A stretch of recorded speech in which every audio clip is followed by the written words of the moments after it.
The vast grasslands stretching between the Black Sea and Caspian Sea witnessed one of the most significant cultural transformations in human prehistory during the 4th millennium BC.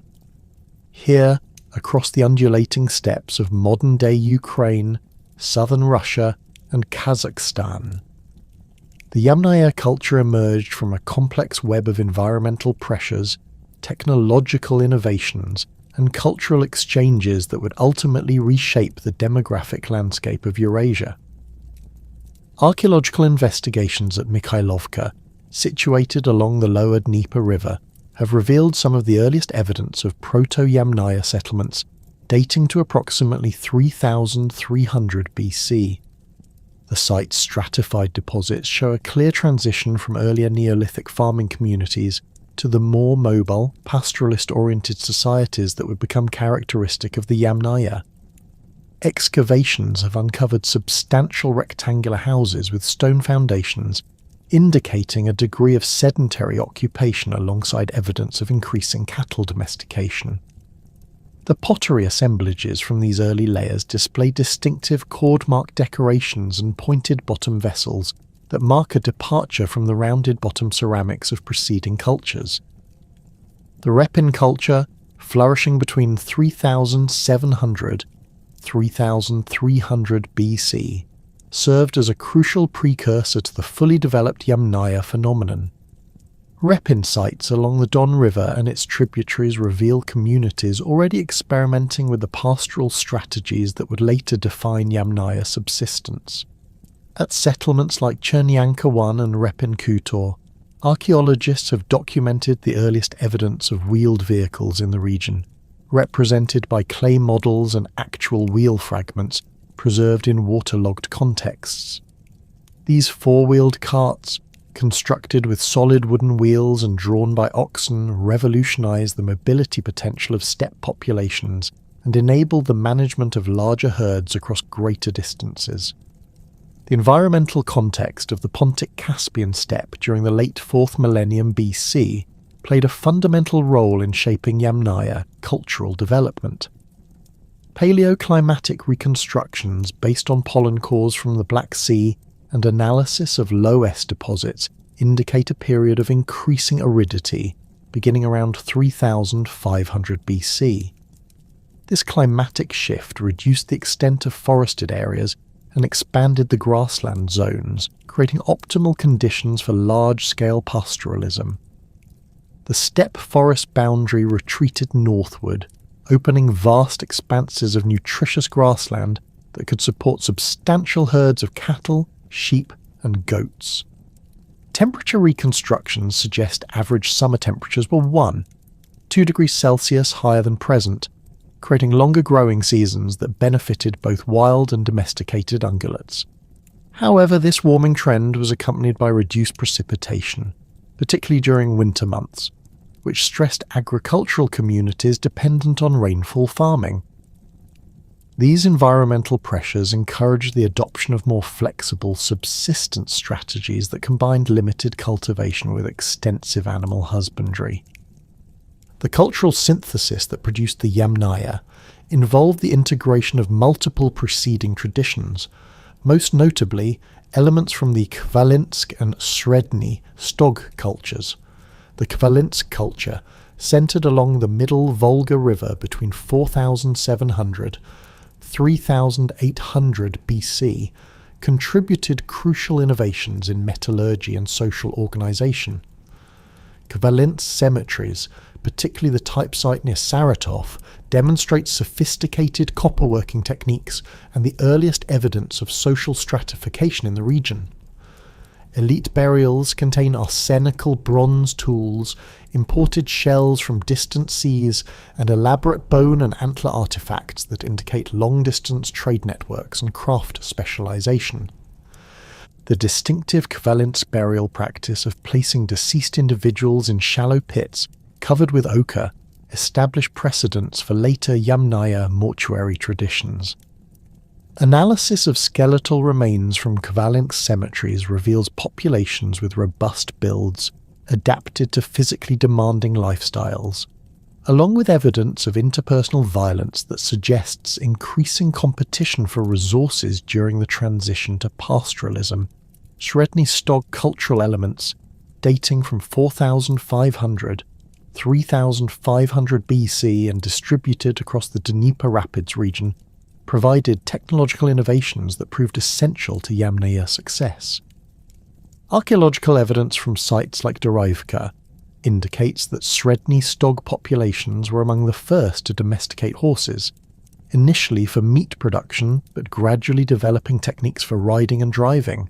Horse remains from Sredni Stog contexts show bitwear patterns on teeth, suggesting the use of organic bridles for controlling mounted animals by 4000 BC. The integration of horse domestication with existing cattle and sheep herding practices created unprecedented opportunities for mobility and herd management.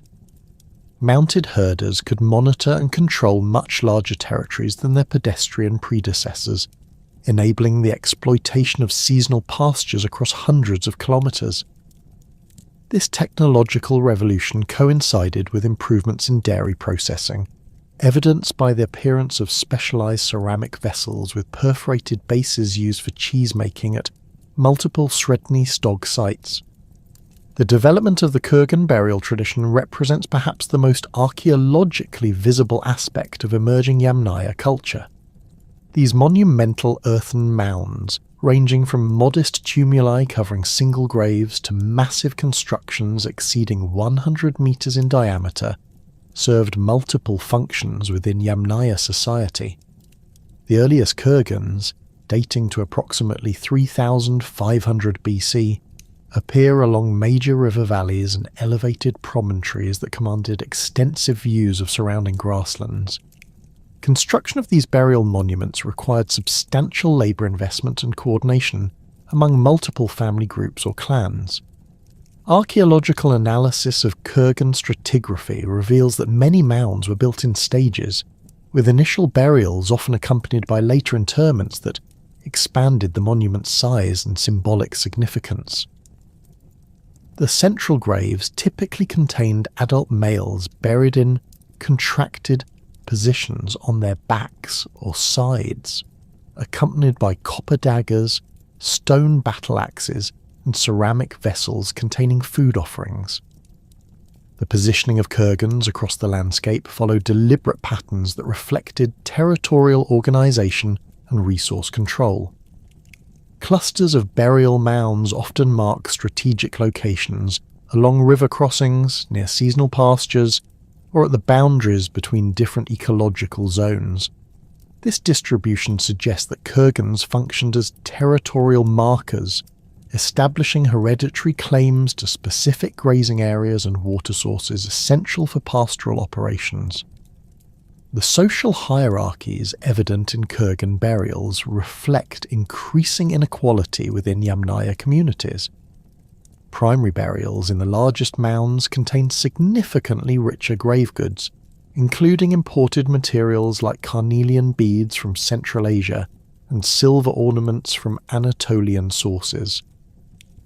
Secondary burials, often located in smaller satellite mounds or peripheral positions within major kurgans, typically contain fewer and less elaborate artifacts, indicating subordinate social status. Gender differentiation in burial practices provides insights into Yamnaya social organisation. While male burials dominate the central positions in major kurgans, female interments show considerable variation in treatment. Some women received elaborate burials with substantial grave goods, including copper ornaments, decorated pottery, and bone tools, suggesting important social roles beyond domestic activities. However, many female burials contain minimal artifacts, indicating significant variation in women's status within Yamnaya society. The technological foundations supporting Yamnaya expansion were established during this formative period through innovations in metallurgy, transportation, and animal management.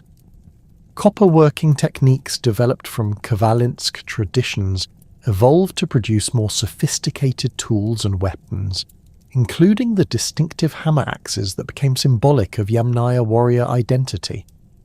These weapons, characterized by their shaft-hole construction and carefully balanced proportions, required advanced casting techniques and represented significant investments in both materials and skilled labor.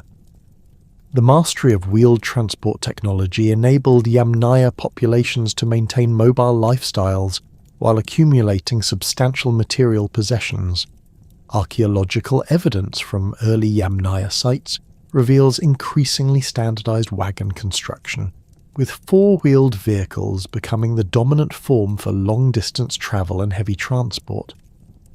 These vehicles, pulled by teams of oxen or occasionally horses, could carry entire households, along with their portable wealth across the vast steppe corridors. The integration of diverse cultural traditions created a distinctive Yamnaya material culture that combined functional efficiency with symbolic expression. Pottery styles synthesized decorative elements from multiple predecessor cultures, creating vessels characterized by cord-marked surfaces, applied cordons, and distinctive rim forms. These ceramics served both practical functions in food processing and storage, and ritual purposes in mortuary contexts and ceremonial activities. The linguistic landscape of prehistoric Eurasia underwent a fundamental transformation through the cultural matrix of the Yamnaya, whose language would eventually fragment into the diverse Indo-European family that spans from Ireland to India. The reconstruction of Proto-Indo-European, the ancestral tongue spoken by Yamnaya populations between 3,500–2,500 BC, represents one of comparative linguistics' greatest achievements, revealing a sophisticated vocabulary that mirrors the material culture uncovered through archaeological investigation.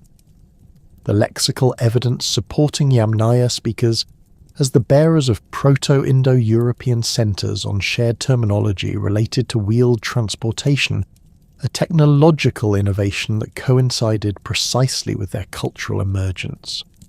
The reconstructed root asterisk kweklos, meaning wheel, appears across virtually all Indo-European daughter languages, from Sanskrit chakra to Greek kaiklos and Germanic asterisk huelan. This linguistic unity indicates that wheel technology spread alongside Yamnaya populations, rather than being independently invented by different groups. Similarly, the term for axle and yoke demonstrate consistent phonetic correspondences that trace back to a single ancestral language. The Proto-Indo-European vocabulary reveals an intimate familiarity with cattle husbandry that matches archaeological evidence from Yamnaya sites. The root asterisk gu denoted cattle in general, while specific terms distinguish between asterisk taros, asterisk vexa, and asterisk vedros. The precision of this livestock terminology extends to dairy processing, with reconstructed words for milk, butter, and various fermented products indicating sophisticated knowledge of preservation techniques. Archaeological confirmation comes from specialized ceramic vessels found at Yamnaya settlements, including perforated containers used for cheese-making and storage jars with residue analysis revealing dairy fats. Horse-related vocabulary provides equally compelling evidence for Yamnaya linguistic identity. The Proto-Indo-European term asterisk equos designated the domestic horse, distinct from wild equids, while asterisk markos referred to the riding horse specifically. The verb asterisk red meant to ride, and related terminology covered bridles, reins, and various aspects of horse management. This specialized equestrian vocabulary emerged during the exact chronological period when archaeological evidence demonstrates intensive horse domestication among Yamnaya populations along the Volga and Don River systems. The reconstruction of Proto-Indo-European kinship terminology reveals social structures that align with Yamnaya burial practices and settlement patterns. The language distinguished between paternal and maternal relatives with remarkable precision, indicating a patrilineal society where descent traced through male lines. Terms like asterisk pch tutor, asterisk brata, and asterisk sunus formed the core of patriarchal family organisation, while marriage terminology suggests exogamous practices where women move between different clan groups. The word *potis designated the male head of household, carrying connotations of authority and property ownership that correspond to the dominant male burials found in kurgan central chambers. Religious and mythological concepts embedded in Proto-Indo-European vocabulary illuminate the spiritual worldview of Yamnaya communities. The root Deus referred to the bright sky and the supreme sky deity, appearing in later traditions as Zeus, Jupiter, and the Vedic Dyaus Pitar. This celestial focus aligns with kurgan burial orientations, which consistently place deceased individuals facing eastward toward the rising sun. The reconstructed mythology includes the concept of knee pots, suggesting ancestor veneration practices where deceased family members maintained active roles in community spiritual life. The cult of the sky god among Yamnaya populations manifested through burial practices that emphasized vertical orientation and celestial symbolism. Kurgan construction created artificial mountains that elevated the deceased closer to the heavenly realm, while the placement of stone stelae marked these sacred spaces with anthropomorphic representations of deified ancestors. These stelae, carved from local limestone or granite, typically depicted stylized human figures with emphasized eyes gazing skyward and hands positioned across the chest in gestures of eternal watchfulness. Ritual deposits within kurgan chambers reveal complex mortuary ceremonies that honoured both the deceased and supernatural forces. Ochre, obtained from iron oxide deposits hundreds of kilometres away, covered burial surfaces in thick red layers symbolising blood, life force, and rebirth. The mineral's procurement required extensive trade networks and represented significant wealth investment, indicating that mortuary rituals consumed substantial community resources. Chemical analysis of ochre samples from different kurgans shows consistent sourcing from specific geological formations, suggesting standardized ritual practices across vast geographical areas. The positioning of grave goods within burial chambers followed strict protocols that reflected religious beliefs about afterlife requirements. Copper daggers placed near the right hand prepared the deceased for continued warfare in the spiritual realm, while ceramic vessels positioned at the feet contained food offerings for the journey to ancestral domains. Stone battle axes, often showing no evidence of practical use, served purely ceremonial functions as symbols of divine authority and warrior status in the afterlife. Ancestor veneration rituals extended beyond initial burial ceremonies through recurring activities at kurgan sites. Archaeological evidence indicates repeated visits to burial mounds, marked by additional ochre deposits, broken pottery and animal bone fragments representing ongoing sacrificial offerings. These practices maintained connections between living communities and deceased ancestors, who are believed to influence weather patterns, animal fertility and success in warfare from their elevated positions in the sky realm. Social stratification within Yamnaya society emerges clearly through differential treatment in burial practices, with kurgan size and grave good richness directly correlating to social status. The largest kurgans, reaching heights of 10 metres and diameters exceeding 80 metres, required coordinated labour from multiple communities and represented investments equivalent to several years of collective production.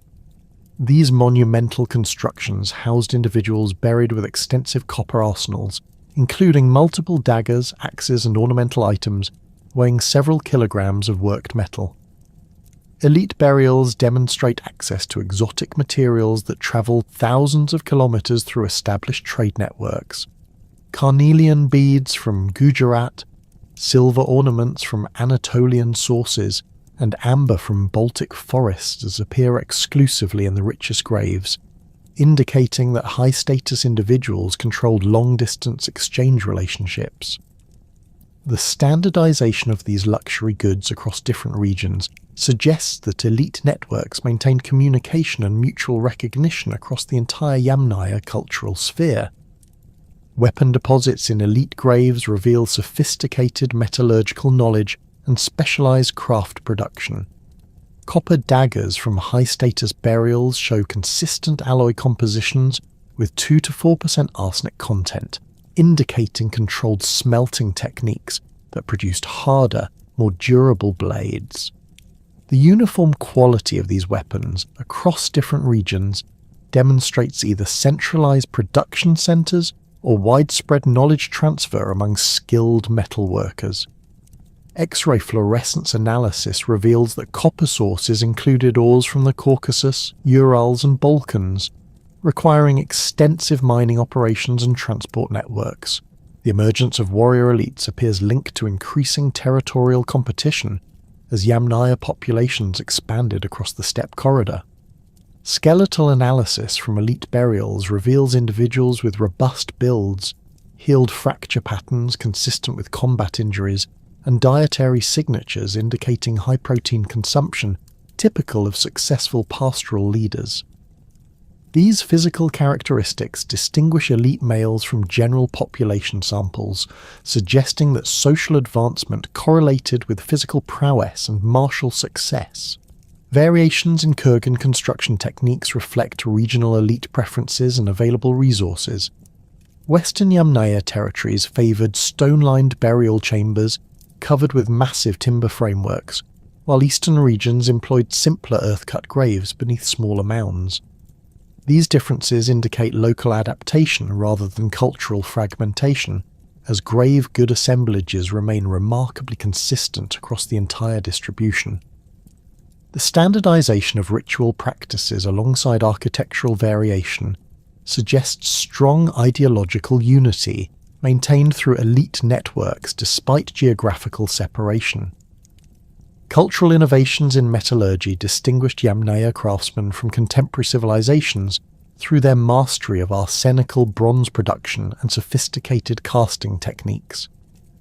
The development of shaft-hole axes required complex multi-piece molds and precise temperature control during casting, representing technological achievements that surpassed many settled agricultural societies. These weapons combined functional effectiveness with symbolic significance, as their distinctive forms became markers of Yamnaya cultural identity across Eurasia. Pottery production evolved distinctive stylistic traditions that marked Yamnaya cultural boundaries while incorporating influences from neighbouring populations. The characteristic cord mark decoration technique involved pressing twisted fibre cords into wet clay surfaces, creating geometric patterns that served both aesthetic and functional purposes. These surface treatments improved grip on vessel walls while creating distinctive visual markers of cultural affiliation. Regional variations in cord marking patterns suggest local pottery traditions within broader Yamnaya stylistic frameworks.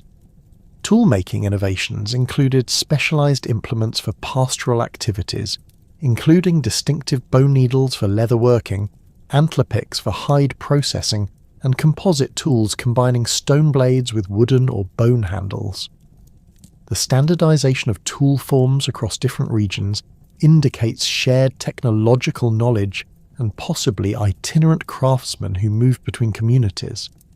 Wear pattern analysis on stone tools reveals intensive use in hide processing, bone working and wood carving, supporting archaeological evidence for mobile lifestyles requiring portable material culture.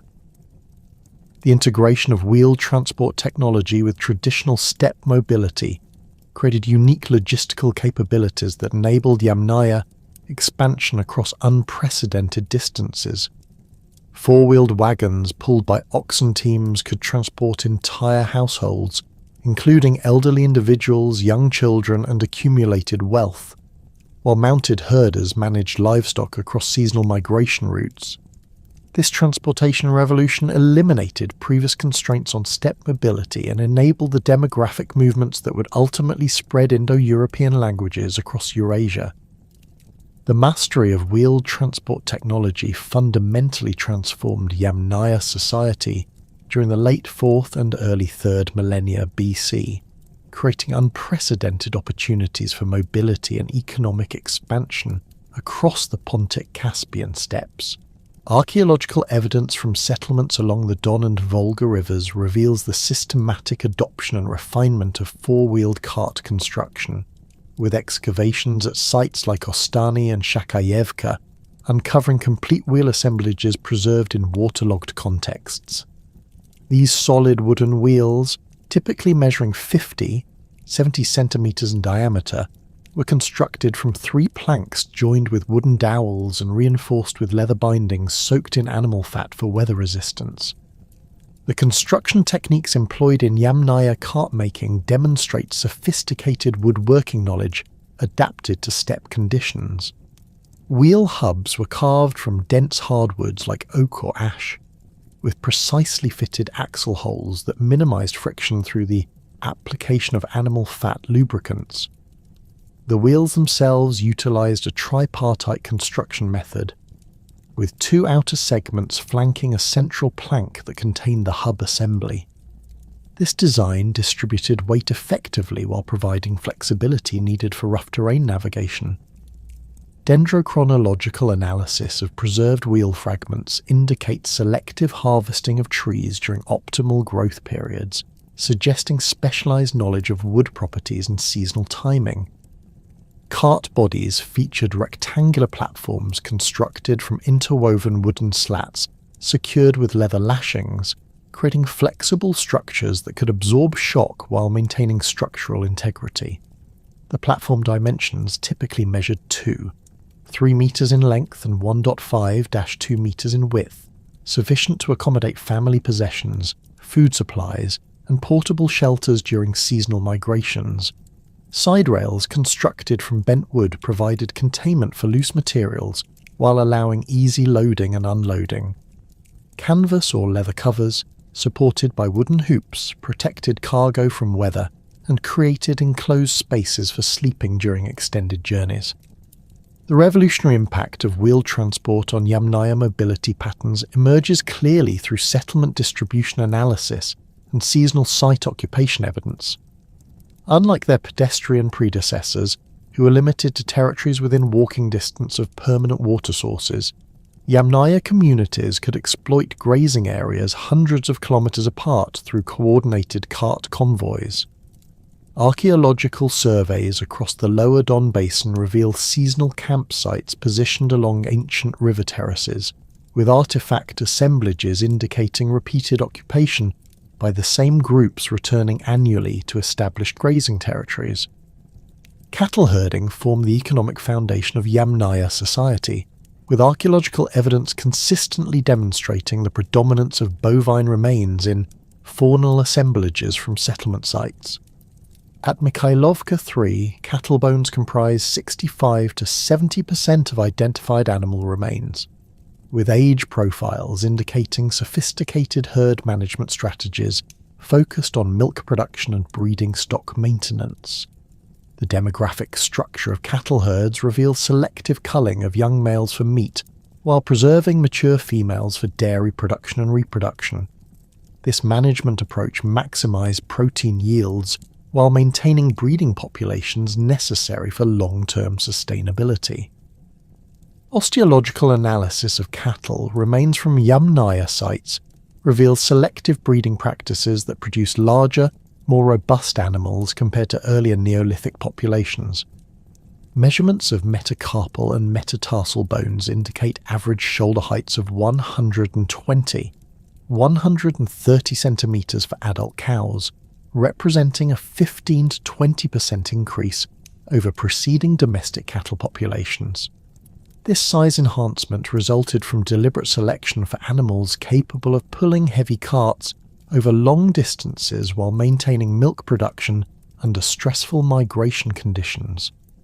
The development of draft cattle breeds specifically adapted to steppe conditions represents a major technological achievement that enabled the mobile lifestyle characteristic of Yamnaya culture. The integration of cattle herding with wheeled transport created synergistic advantages that revolutionized steppe pastoralism. Oxen teams provided reliable pulling power for heavy carts loaded with family possessions, while the mobility enabled by wheeled transport allowed herders to exploit seasonal pastures across vast territories. This system enabled Yamnaya communities to maintain larger cattle herds than stationary populations, as they could move animals to fresh grazing areas before overuse degraded local vegetation. Archaeological evidence from multiple sites indicates herd sizes of 100, 200 cattle per extended family group, representing unprecedented wealth accumulation for prehistoric pastoral societies. Dairy processing techniques developed by Yamnaya populations created portable high-energy food sources essential for mobile lifestyles. Specialized ceramic vessels with perforated bases found at sites like Rapin, Kutor and Livent-Sovka were used for cheese-making through gravity separation of curds and whey.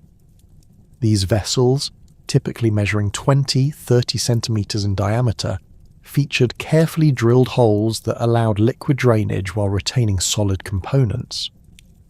Chemical analysis of residues from these containers confirms the presence of milk proteins and fatty acids consistent with cheese production. The resulting products could be stored for extended periods without refrigeration, providing essential nutrition during long-distance migrations. Horse domestication among Yamnaya populations followed a different trajectory than cattle management, with equines playing important but secondary roles in the early pastoral economy. Skeletal remains from Yamnaya sites indicate horse populations comprised only 10 to 15% of total livestock, significantly lower than cattle percentages. However, the quality of horse remains suggests selective breeding for specific characteristics, including increased size and temperament suitable for riding and driving. Measurements of horse bones from Berezhnovka and Politotdelskoe reveal animals averaging 135, 140 centimeters at the withers, representing substantial increases over wild horse populations. Evidence for widespread horse riding during the early Yamnaya period remains limited and contested among researchers. While bit wear patterns on horse teeth from some sites suggest the use of organic bridles, the frequency and consistency of such evidence varies significantly across different regions and time periods. More compelling evidence exists for the use of horses as pack animals and occasional cart pullers, roles that required less specialized training than mounted riding. The gradual development of equestrian skills appears to have been a regional phenomenon, with populations in eastern territories showing earlier adoption of riding techniques than western communities. The development of sophisticated harness systems enabled Yamnaya populations to maximize the efficiency of their draft animals, while minimizing stress and injury during long-distance travel. Archaeological preservation of organic materials at sites like Ostani has revealed components of yoke systems used for cattle teams, including carved wooden yoke bars with leather padding to distribute weight across animal shoulders. These yokes measured 1.5-2 meters in length and featured carefully shaped curves that matched bovine anatomy, preventing chafing and pressure sores during extended use. Leatherworking techniques developed by Yamnaya craftsmen produced durable harness components capable of withstanding the stresses of heavy cart pulling across rough terrain. Tanning processes utilized oak bark and other plant materials rich in tannins, creating leather that remained flexible in cold conditions while resisting cracking and tearing. Harness construction employed multiple leather layers stitched together with sinew thread, creating composite materials stronger than individual components.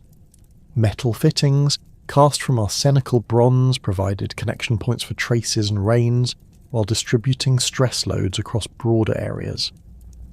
Seasonal migration patterns followed by Yamnaya communities reveal sophisticated understanding of steppe ecology and resource management. Archaeological evidence from the Samara River Valley indicates coordinated movements between winter settlements and sheltered river valleys and summer grazing areas on elevated plateaus.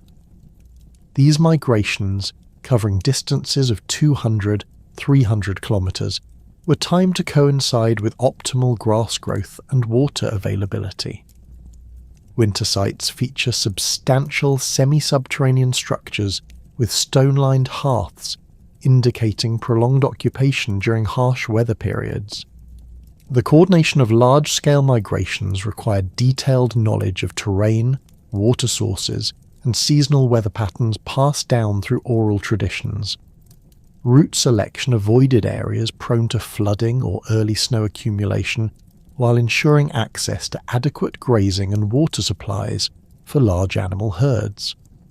Archaeological surveys have identified chains of temporary campsites along established migration corridors, marked by distinctive artifact assemblages and evidence of repeated occupation. These sites typically feature circular arrangements of post holes, indicating portable shelter construction, along with hearth areas and refuse deposits from brief occupations. Herd composition strategies employed by Yamnaya pastoralists balance multiple objectives including milk production, meat supply, draft power, and breeding stock maintenance. Optimal herd structures maintained ratios of approximately 60% adult females, 20% young animals of both sexes, and 20% mature males for breeding and draft purposes.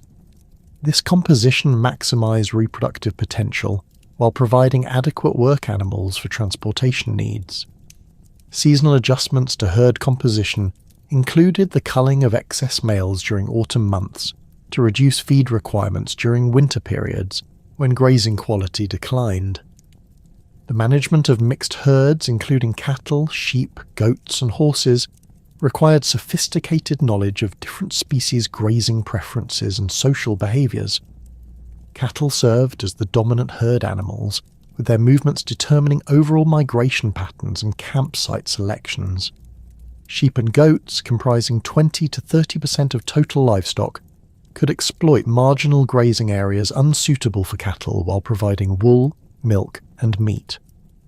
The integration of multiple species created resilient pastoral systems capable of adapting to environmental variations and resource fluctuations. Cart construction innovations developed by Yamnaya craftsmen address specific challenges of steppe travel, including river crossings, soft ground navigation, and heavy load transport. Waterproofing techniques employed pine tar and beeswax applications to wooden components, preventing rot and warping during wet conditions. Wheel reinforcement methods included iron bands fitted around wheel rims, distributing weight and preventing cracking on rocky surfaces. These technological improvements enabled cart use across diverse terrain types and extended vehicle operational lifespans significantly. The standardization of cart dimensions and construction techniques across Yamnaya territories suggests either centralized production centers or widespread knowledge transfer among craftsman communities. Measurements of wheel fragments from sites separated by thousands of kilometers show remarkable consistency in proportions and construction methods. This standardization facilitated interchangeability of components and simplified maintenance during long-distance travel. Common axle dimensions allowed wheels from different carts to be exchanged when needed, while standardized yoke measurements ensured compatibility with the various ox teams. The social fabric of Yamnaya communities reveals itself most clearly through the systematic analysis of burial patterns, where gender roles and hierarchical structures emerge with remarkable consistency across their vast territorial range. Archaeological excavations at major kurgan complexes like Kutuluk and Berezhnovka demonstrate that patriarchal organization dominated Yamnaya society, with adult males occupying central positions in the largest burial mounds, while women and children received secondary placements that reflected their subordinate status within family structures. The positioning of male burials in kurgan centers, accompanied by weapons and symbols of authority, indicates that inheritance of leadership roles followed patrilineal descent patterns, where sons succeeded fathers in controlling clan territories and livestock herds. Female burials within Yamnaya kurgans display considerable variation in treatment that illuminates the complex nature of women's roles within these pastoral communities. High-status women, typically buried in substantial wooden chambers with copper ornaments, bone needles, and decorated pottery, appear to have wielded significant influence despite the overall patriarchal framework. These elite female interments often contain evidence of specialized craft activities, including bone tools for leatherworking, bronze awls for textile production, and ceramic vessels associated with dairy processing. The presence of such implements suggests that women controlled important aspects of household production and may have supervised the labour of subordinate family members. Marriage patterns reconstructed through skeletal analysis and burial associations indicate that Yamnaya communities practiced exogamous unions, where women moved between different clan groups to establish new family alliances.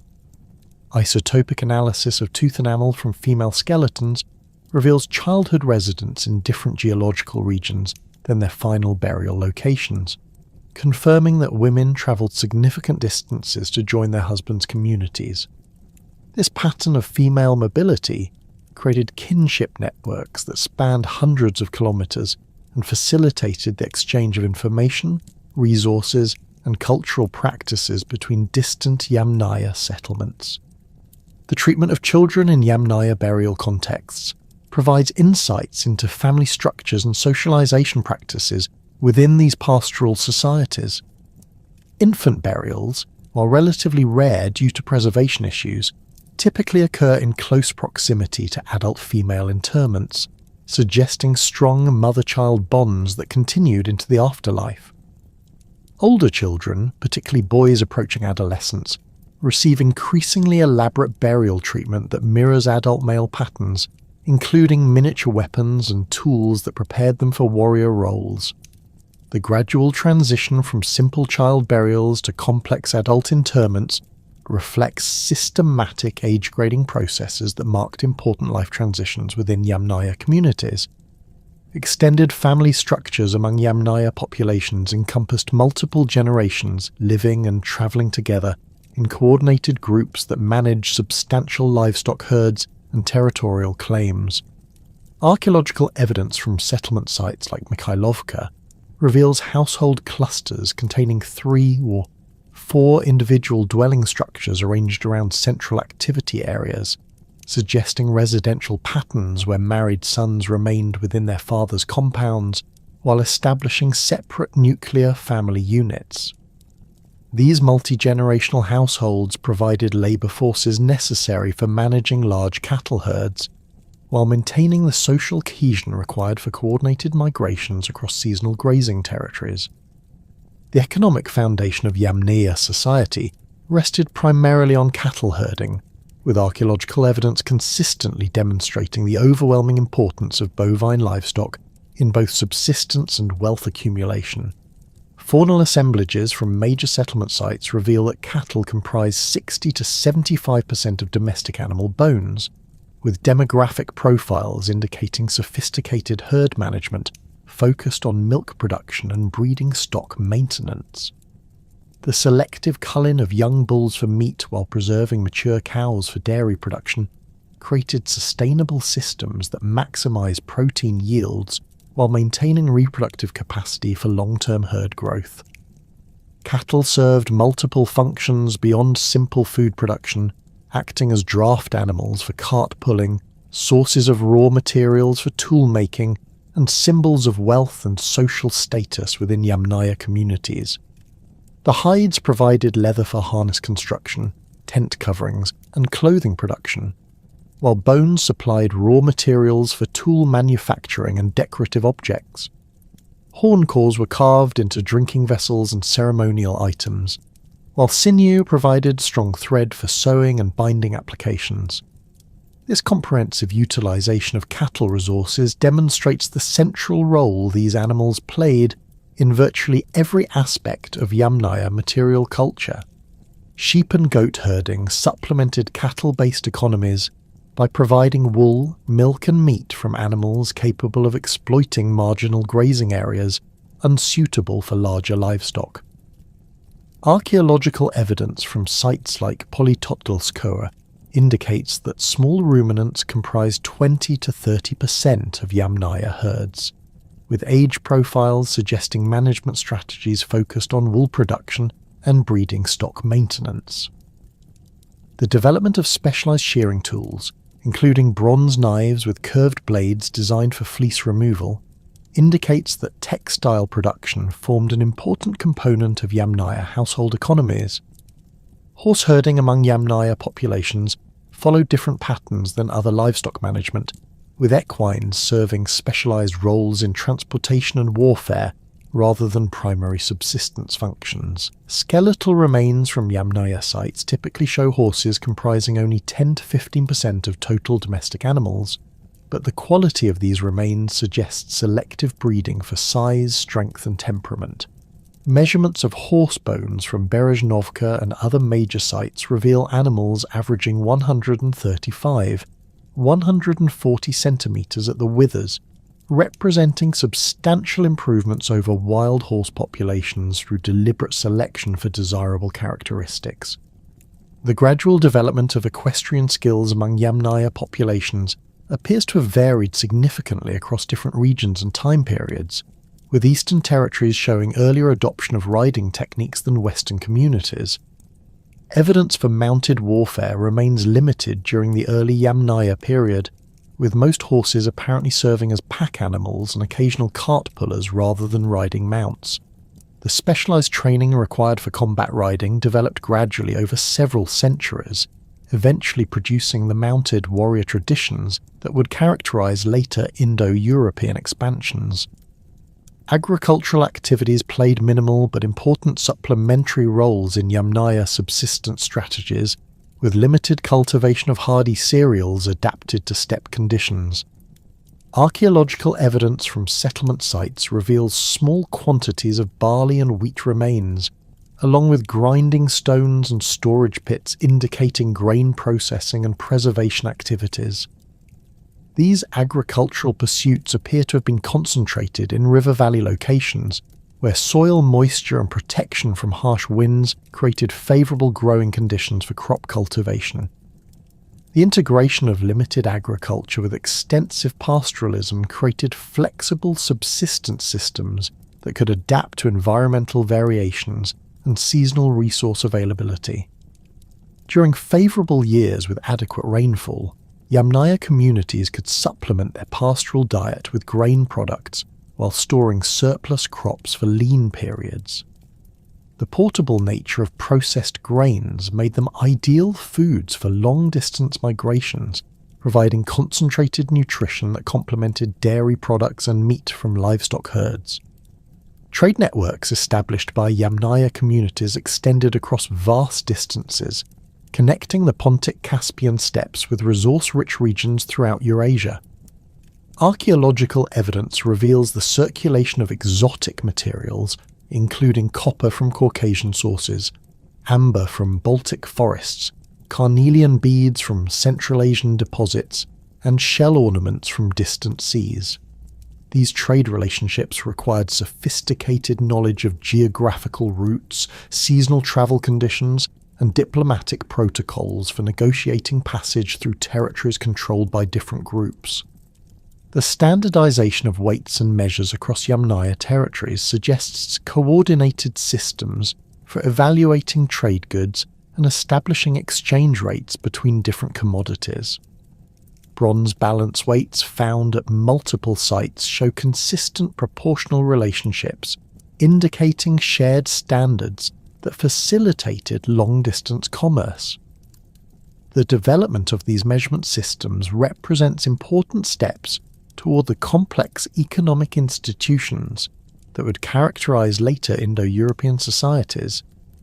Settlement patterns employed by Yamnaya communities reflected their mobile lifestyle while accommodating the need for seasonal shelters and resource processing facilities. Temporary camps, marked by circular arrangements of post holes and shallow hearth depressions, provided basic shelter during brief stops along migration routes. These sites typically contain minimal artifact assemblages consisting of broken pottery, scattered animal bones and occasional lost tools, indicating short-term occupation by travelling groups. Seasonal sites, occupied for several weeks or months during optimal grazing periods, feature more substantial archaeological deposits, including storage pits, specialised activity areas, and evidence of craft production. These locations, often positioned on elevated terraces overlooking river valleys, provided commanding views of surrounding territories while offering protection from flooding and harsh weather. The repeated occupation of seasonal sites created cumulative archaeological deposits that preserve detailed records of Yamnaya subsistence activities and material culture development. Winter quarters established in sheltered river valleys contain the most substantial architectural remains associated with Yamnaya settlements, including semi-subterranean structures with stone-lined walls and elaborate hearth systems. These permanent installations, occupied during harsh winter months when migration became impractical, featured storage facilities for fodder and grain supplies, workshops for tool production and maintenance, and specialised areas for craft activities. The investment in substantial winter architecture indicates that Yamnaya mobility patterns followed predictable seasonal cycles that returned communities to established base camps on annual schedules. The construction techniques employed in Yamnaya winter dwellings adapted Mediterranean architectural traditions to steppe environmental conditions, creating structures capable of withstanding severe cold while conserving fuel resources. Walls constructed from stacked stone slabs provided thermal mass that absorbed heat during the day and released it gradually during cold nights. Roofing systems utilized wooden beams covered with layers of bark, sod, and animal hides, creating insulated barriers that prevented heat loss while shedding precipitation. Interior arrangements within Yamnaya dwellings reflected family hierarchies and functional requirements for various household activities. Central hearth areas, lined with carefully selected stones and equipped with draft control systems, provided heating and cooking facilities while serving as focal points for family gatherings. Sleeping areas, typically located along walls away from entrances, featured raised platforms covered with animal furs and woven textiles. Storage zones near dwelling entrances provided easy access to tools and supplies while protecting valuable items from theft. Pottery production among Yamnaya communities combined functional requirements with aesthetic preferences that marked cultural identity and regional variations. The characteristic cord-mark decoration technique involved pressing twisted fibre cords into wet clay surfaces, creating geometric patterns that improved vessel grip while displaying artistic sensibilities. Regional variations in cord marking patterns suggest local pottery traditions within broader Yamnaya stylistic frameworks, with communities developing distinctive decorative elements while maintaining overall cultural coherence. Ceramic vessel forms reflected specific functional requirements related to mobile lifestyles and pastoral subsistence activities. Large storage jars with narrow mouths and thick walls provided secure containers for grain, dairy products, and other valuable commodities during long-distance travel. Cooking pots featured rounded bottoms that distributed heat evenly, while preventing cracking on uneven surfaces.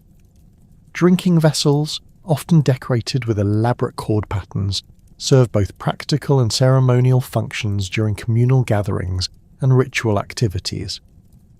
Personal ornaments found in Yamnaya burials reveal sophisticated aesthetic sensibilities and complex systems of social signalling through material display. Copper and bronze jewellery, including spiral bracelets, torque necklaces and elaborate hair ornaments, demonstrated access to metal resources and skilled craftsmen while marking the wearer's status within community hierarchies. The standardization of ornament styles across vast geographical areas indicates shared aesthetic preferences and possibly itinerant craftsmen who moved between different communities. Bone and antler working produced functional tools and decorative objects that combined practical utility with artistic expression.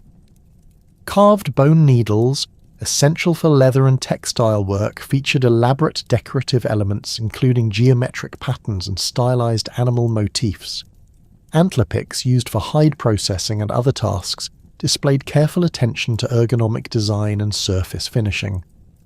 The investment of time and skill in decorating utilitarian objects reflects cultural values that emphasize craftsmanship and aesthetic quality in everyday material culture.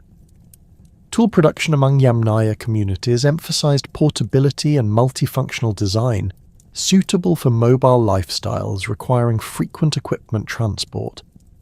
Stone tools, primarily manufactured from high-quality flint obtained through trade networks, featured standardized forms that maximize cutting efficiency while minimizing weight and bulk.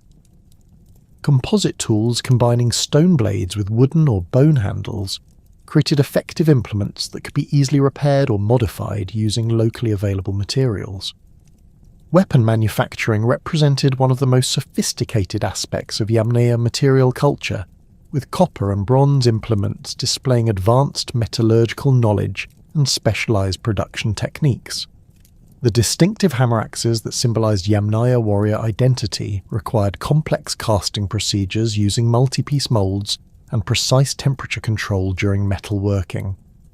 These weapons combined functional effectiveness with symbolic significance, serving as markers of adult male status and clan affiliation within warrior-dominated social hierarchies. The construction of kurgan burial complexes represented the most monumental architectural achievements of Yamnaya society, requiring sophisticated engineering knowledge and coordinated labour efforts that mobilised entire communities for weeks or months at a time. The largest kurgans, such as those found at the Berezhnovka cemetery complex along the Volga River, demonstrate remarkable technical proficiency in earthwork construction and structural engineering. These massive burial mounds, reaching heights of 12, 15 metres and diameters exceeding 100 metres, were built through carefully planned construction sequences that began with the excavation of central burial chambers up to 4 metres deep, lined with precisely fitted stone slabs quarried from distant sources and transported using ox-drawn carts. The stone circle foundations that surrounded many kurgan burial chambers reveal sophisticated understanding of load distribution and structural stability principles. At the Pontic-Caspian cemetery, excavations have uncovered concentric stone rings with diameters ranging from 8 to 25 metres, constructed from carefully selected limestone blocks weighing between 50 and 200 kilograms each. These stones were shaped using bronze tools and wooden wedges, creating interlocking joints that distributed the enormous weight of overlying earthen mounds without settling or collapse. The precision of stone cutting and placement indicates specialized craftsmen who possessed detailed knowledge of masonry techniques and supervised construction crews drawn from multiple family groups. Wooden chamber construction within kurgan burial complexes employed advanced carpentry techniques that created weatherproof environments for preserving deceased individuals and their grave goods over extended periods. The burial chamber at Kurgan, one of the Kutuluk cemetery, contained a rectangular wooden structure measuring 3.5 by 2.8 metres, constructed from oak planks up to 8 centimetres thick and joined using sophisticated mortise and tenon joints sealed with pine resin and animal fat mixtures. The chamber walls were reinforced with horizontal timber braces anchored to vertical posts driven deep into the subsoil, creating a framework capable of supporting several tons of overlying earth and stone without structural failure. The roofing systems employed in wooden burial chambers demonstrate remarkable engineering sophistication adapted to the specific requirements of underground construction. Timber beams spanning the chamber width were carefully selected for strength and durability, with dendrochronological analysis revealing the use of oak trees harvested during optimal growth periods, when wood density reached maximum levels. These primary beams supported secondary rafters arranged in herringbone patterns that distributed weight evenly while preventing sagging under the massive loads imposed by kurgan construction. The entire roof structure was sealed with multiple layers of birch bark, felt textiles, and clay coatings that created waterproof barriers protecting burial contents from moisture infiltration. Earth and mound construction followed systematic procedures that ensured structural stability while creating the distinctive kurgan profiles that dominated steppe landscapes. The initial phase involved spreading a base layer of carefully selected clay and sand materials around the central burial chamber, with each load transported in leather baskets and deposited according to predetermined patterns.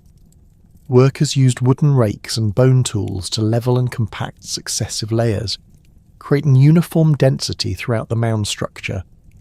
The final earthwork phases involved applying outer layers of topsoil mixed with organic materials that encouraged grass growth, stabilizing the kurgan surface against erosion while maintaining its distinctive appearance.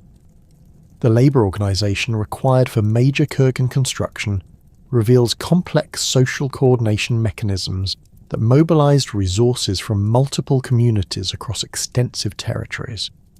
Archaeological analysis of construction sequences indicates that the largest kurgans required approximately 2,000, 3,000 person days of labour, representing the coordinated efforts of 50, 100 workers over periods of several weeks. This level of organisation demanded sophisticated planning and resource management, including the provision of food, tools and temporary shelter for construction crews drawn from scattered pastoral settlements. The successful completion of these monumental projects demonstrates the existence of powerful leadership hierarchies capable of commanding tribute labour from subordinate communities. Mortuary practices within Yamnaya burial complexes followed standardised protocols that reflected deeply held religious beliefs about death, afterlife, and the proper treatment of deceased community members. The positioning of bodies within burial chambers adhered to strict orientations, with deceased individuals typically placed on their backs or right sides, with heads oriented toward the east and faces directed toward the rising sun. This consistent eastward orientation, documented at kurgan sites across thousands of kilometres, indicates shared cosmological beliefs that associated sunrise with rebirth and spiritual renewal in the afterlife realm. Body positioning within burial chambers reveals careful attention to symbolic details that prepared the deceased for their journey to ancestral domains. Male burials typically feature contracted leg positions with knees drawn toward the chest, while arms are positioned across the torso or extended along the sides depending on the specific grave goods being held. The hands of high-status males often grasp copper daggers or stone battle axes, positioning these weapons for immediate use upon arrival in the spiritual realm. Female burials show greater variation in limb positioning, with some individuals buried in extended positions, while others display the same contracted postures found in male interments. Gravegoods selection followed complex protocols that reflected both the social status of the deceased and religious beliefs about afterlife requirements.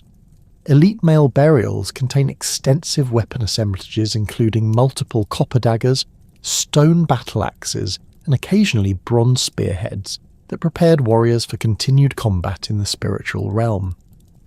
These weapons show varying degrees of use wear, with some items displaying extensive damage from actual combat, while others appear to have been manufactured specifically for burial purposes. The inclusion of both functional and ceremonial weapons suggests beliefs that the afterlife would require both practical fighting implements and symbolic markers of warrior status. Ceramic vessels deposited in burial chambers served multiple functions related to afterlife sustenance and ritual purification. Large storage jars positioned near the feet of deceased individuals contained food offerings, including fermented dairy products, grain porridge, and meat preparations preserved with salt and herbs. Chemical analysis of residues from these vessels reveals complex recipes that combined multiple ingredients, suggesting that mortuary feasts involved elaborate food preparation rituals performed by specialized practitioners. Smaller drinking cups and bowls, often decorated with intricate cord-marked patterns, provided vessels for consuming liquids during the spiritual journey to ancestral domains. Personal ornaments found in Yamnaya burials reflect beliefs about maintaining social identity and status recognition in the afterlife realm. Copper and bronze jewellery, including spiral bracelets, torque necklaces and elaborate hair ornaments, adorned deceased individuals according to their earthly rank and achievements. The standardization of ornament styles across vast geographical distances indicates shared concepts of appropriate afterlife attire and possibly centralized production centers that supplied burial goods to multiple communities. Some ornaments show evidence of deliberate damage or killing before burial, suggesting rituals that transferred these objects from earthly to spiritual ownership. Evidence for animal sacrifice within kurgan burial complexes appears consistently across Yamnaya territories, with cattle, sheep, and horses deposited in chambers adjacent to human interments or in separate pits within the same mound structure. The Berezhnovka cemetery contains multiple examples of complete cattle skeletons, positioned in anatomical order, indicating that these animals were sacrificed specifically for burial rather than being deposited as butchered meat offerings.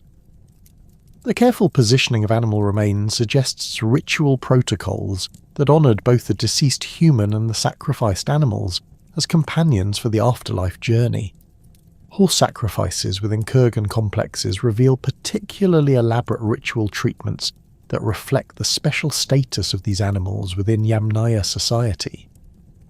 At the Kutuluk cemetery, horse burials feature complete animals positioned in natural sleeping postures with heads oriented toward the central human burial chamber. These horses were apparently killed through blunt force trauma to the skull, creating quick deaths that preserved the animal's spiritual essence for afterlife service. The inclusion of leather bridles and wooden bits with some horse burials indicates beliefs that these animals would serve as mounts for deceased warriors in the spiritual realm. The evidence for human sacrifice within Yamnaya burial contexts remains limited and heavily debated among archaeologists, with most claimed examples subject to alternative interpretations related to natural death, warfare casualties, or secondary burial practices. The few cases that potentially represent ritual killing involve individuals buried in subordinate positions within kurgan complexes, typically without grave goods, and in contorted postures that differ from standard burial positions. However, the absence of clear evidence for systematic human sacrifice suggests that Yamnaya mortuary practices emphasized animal offerings and material goods rather than human victims for afterlife service. Religious symbolism found throughout Yamnaya burial contexts reveals complex cosmological beliefs centered on solar worship and celestial observations that guided both earthly activities and spiritual practices. Solar motifs appear consistently on pottery vessels, metal ornaments, and stone carvings associated with burial sites, typically featuring circular designs with radiating lines that represent the sun's life-giving energy. These symbols often appear in multiples of 4 or 8, suggesting mathematical relationships between solar observations and ritual practices that regulated community activities according to seasonal cycles. Animal imagery within Yamnaya religious art emphasizes species that held special significance within pastoral societies, particularly cattle, horses, and birds of prey that served as spiritual intermediaries between earthly and celestial realms. Stylized bull representations, carved on stone stele and engraved on metal objects, display exaggerated horns and muscular bodies that emphasize masculine power and fertility. These bovine images often appear in association with solar symbols, suggesting religious concepts that linked cattle herding success with proper worship of sky deities who controlled weather patterns and grassland productivity. Geometric patterns found on Yamnaya pottery and metalwork reveal sophisticated mathematical knowledge applied to religious and aesthetic purposes. The characteristic cord-mark decorations feature complex arrangements of parallel lines, zigzag patterns, and interlocking spirals that may have carried symbolic meanings related to cosmic order and natural cycles. Some vessels display patterns that correspond to astronomical observations, including arrangements of dots and lines that potentially represent star positions or lunar phases important for determining optimal times for migrations, breeding activities, and ritual ceremonies. The standardization of religious symbols across vast Yamnaya territories indicates shared belief systems that maintained cultural unity despite geographical separation and regional variations in material culture. Solar discs, animal representations, and geometric patterns appear with remarkable consistency from the Dnieper River to the Ural Mountains, suggesting either centralized religious authority or widespread communication networks that transmitted spiritual knowledge between distant communities. This symbolic unity provided ideological foundations for the cultural coherence that enabled Yamnaya expansion across unprecedented territorial ranges. Evidence for ritual specialists within Yamnaya society emerges through analysis of unusual burials that contain distinctive Gravgud assemblages and receive special treatment within kurgan complexes. These individuals, typically adult males buried in prominent positions with elaborate ceremonial objects, appear to have served as intermediaries between human communities and supernatural forces that controlled natural phenomena. Their burial assemblages include items not found in ordinary interments, such as carved bone plaques with intricate geometric designs, collections of unusual stones and minerals, and specialized tools that may have been used in divination or healing practices. Shamanic practices among Yamnaya populations are suggested by archaeological evidence, including the burial of individuals with physical abnormalities or unusual skeletal modifications that may have marked them as spiritually gifted. Some burials contain individuals with trepanation evidence, indicating skull surgery that may have been performed to treat head injuries, relieve spiritual possession, or enhance psychic abilities through altered consciousness states. The survival of these individuals following such procedures, evidenced by bone healing patterns, suggests sophisticated medical knowledge and possibly spiritual beliefs about the relationship between physical modification and supernatural power. Special burial treatments accorded to potential ritual specialists include the deposition of usual organic materials that may have been used in shamanic practices. Some elite male burials contain collections of plant remains that include psychoactive species not native to steppe environments, suggesting trade relationships that brought exotic substances from distant regions for use in religious ceremonies. Chemical analysis of residues from specialized ceramic vessels found in these burials has identified compounds consistent with fermented beverages that may have induced altered consciousness states during ritual activities. The positioning of ritual specialist burials within kurgan complexes often differs from standard placement patterns, with these individuals sometimes receiving central locations in smaller mounds or peripheral positions in major burial complexes that suggest different relationships to community hierarchies. Some apparent shamans were buried with their heads oriented toward cardinal directions other than east, possibly reflecting specialized roles that required different spiritual orientations or connections to supernatural forces associated with specific geographical directions. The systematic westward expansion of Yamnaya populations into the Danube Valley around 3000 BC marked the beginning of the most significant demographic transformation in European prehistory, as mobile pastoral communities encountered and ultimately absorbed the settled agricultural societies of old Europe. Archaeological evidence from sites like Cernavoda in Romania and Ezero in Bulgaria reveals the dramatic cultural discontinuities that occurred when Yamnaya migrants established permanent settlements along major river systems, bringing with them revolutionary technologies and social organizations that would fundamentally alter the trajectory of European civilization. The initial contact zones between Yamnaya pastoralists and old European farming communities created complex hybrid cultures that combined steppe mobility with agricultural productivity in unprecedented ways. At the Hunavada site along the Danube's lower reaches, excavations have uncovered stratified deposits showing the gradual replacement of traditional Gumelnita pottery styles with characteristic Yamnaya cord-marked ceramics over a period of approximately 200 years. The transition layers contain mixed assemblages featuring both cultural traditions, indicating extended periods of coexistence and cultural exchange rather than sudden conquest or displacement. The transformation of Copper Age Europe through Yamnaya influence emerges most clearly through changes in burial practices, with the traditional collective interments of old European cultures giving way to individual kurgan burials that emphasize personal status and warrior identity. The Desea Murasalui cemetery in Transylvania contains over 300 individual graves dating to 2900 to 2700 BC, representing one of the earliest examples of Yamnaya-style burial practices adopted by local populations. These graves feature characteristic eastward orientations, ochre deposits, and grave goods, including copper daggers and battle axes, that mark the adoption of steppe cultural values by indigenous European communities.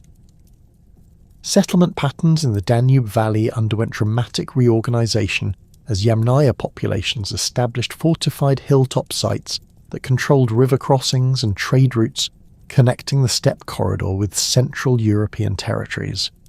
The Vucedol site in Croatia, positioned on elevated terraces overlooking the Danube, developed into a major regional centre during this period, with archaeological evidence revealing substantial defensive walls, specialised craft workshops, and storage facilities capable of supporting populations exceeding 1,000 individuals.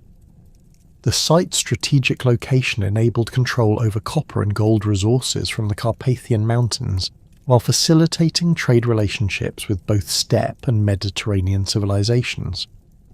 Technological innovations introduced by Yamnaya migrants revolutionized European metallurgy through the widespread adoption of arsenical bronze production techniques and sophisticated casting methods previously unknown in old European cultures. Workshop areas at sites like Varna and Durankulak contain crucible fragments and mould assemblages indicating the local production of Yamnaya-style weapons and tools using improved alloy compositions that produced harder, more durable implements. The standardization of metal tool forms across the Danube Valley reflects either centralized production centers or rapid knowledge transfer among craftsmen communities adapting to steppe technological traditions. The introduction of wheeled transport technology into old European contexts created unprecedented opportunities for long-distance trade and cultural exchange, with archaeological evidence revealing the rapid adoption of cart construction techniques throughout the Danube basin. Wheel fragments and axle assemblages from sites like Budakalash in Hungary demonstrate local adaptation of steppe vehicle designs using European hardwood species and modified construction methods suited to different terrain conditions. These technological transfers enabled European communities to participate in expanded trade networks that connected Atlantic and Mediterranean regions with Central Asian resource zones. Linguistic evidence supports archaeological data indicating extensive population mixing and cultural synthesis in Danube Valley contact zones, with Proto-Indo-European vocabulary related to agriculture and metallurgy showing borrowings from pre-Indo-European substrate languages spoken by indigenous European populations. Reconstructed terms for specific crop varieties, local animal species, and regional geographical features demonstrate prolonged bilingual periods during which Yamnaya migrants adopted local knowledge while transmitting their own cultural traditions. This linguistic synthesis created the foundations for later European Indo-European languages that retained both steppe and Old European elements. The northward expansion of Yamnaya populations into the North Caucasus region around 2900 BC brought steppe pastoralists into contact with the sophisticated Maykop culture. creating one of the most significant technological and cultural exchange relationships in prehistoric Eurasia. The Maykop civilization, centered in the Kuban River Valley and known for its elaborate metalworking traditions and monumental burial complexes, possessed advanced knowledge of bronze production, wheel construction, and long-distance trade that complemented and enhanced Yamnaya pastoral technologies. Archaeological evidence from sites like Ust-Jekuta and Kladi reveals the establishment of mixed Yamnaya-Maykop communities that combined steppe mobility with Caucasian craft specialization, creating hybrid cultures that accelerated technological development throughout the region. These settlements feature architectural elements from both traditions, including Yamnaya-style semi-subterranean winter dwellings, combined with Maykop above-ground structures constructed using sophisticated stoneworking techniques. The integration of different building traditions created more efficient residential complexes adapted to local environmental conditions while maintaining cultural identities from both parent populations. Metallurgical innovations resulting from Yamnaya-Maykop interactions produced some of the most advanced bronze-working techniques in the ancient world, with archaeological evidence revealing the development of complex alloy compositions and sophisticated casting methods that surpassed contemporary civilizations in technical achievement. Workshop areas at Maykop sites contain evidence for the production of arsenical bronze implements with arsenic contents ranging from 3 to 8%, indicating precise control over alloy composition to achieve optimal hardness and durability characteristics. The standardization of these advanced metallurgical techniques across both Yamnaya and Maykop territories suggests intensive knowledge sharing and possibly joint training programs for specialized craftsmen. The exchange of wheeled transport technology between Yamnaya and Maykop cultures resulted in significant improvements to cart construction and draft animal management that enhanced the mobility capabilities of both populations. Maykop contributions included advanced harness systems using bronze fittings and leatherworking techniques that produced more durable and efficient equipment for long-distance travel. Archaeological preservation at waterlogged sites has revealed complete harness assemblages featuring bronze rings, strap distributors, and decorative elements that represent substantial improvements over earlier Yamnaya organic-only harness systems. Trade network expansion through Yamnaya-Maykop cooperation created unprecedented connections between steppe pastoral economies and Near Eastern civilizations, with archaeological evidence revealing the circulation of exotic materials across vast geographical distances. Lapis lazuli from Afghanistan, carnelian from Gujarat, and silver from Anatolian sources appear in both Yamnaya and Maykop archaeological contexts, indicating coordinated trade relationships that spanned thousands of kilometers. These exchange networks required sophisticated knowledge of geographical routes, seasonal travel conditions, and diplomatic protocols for negotiating passage through territories controlled by different cultural groups.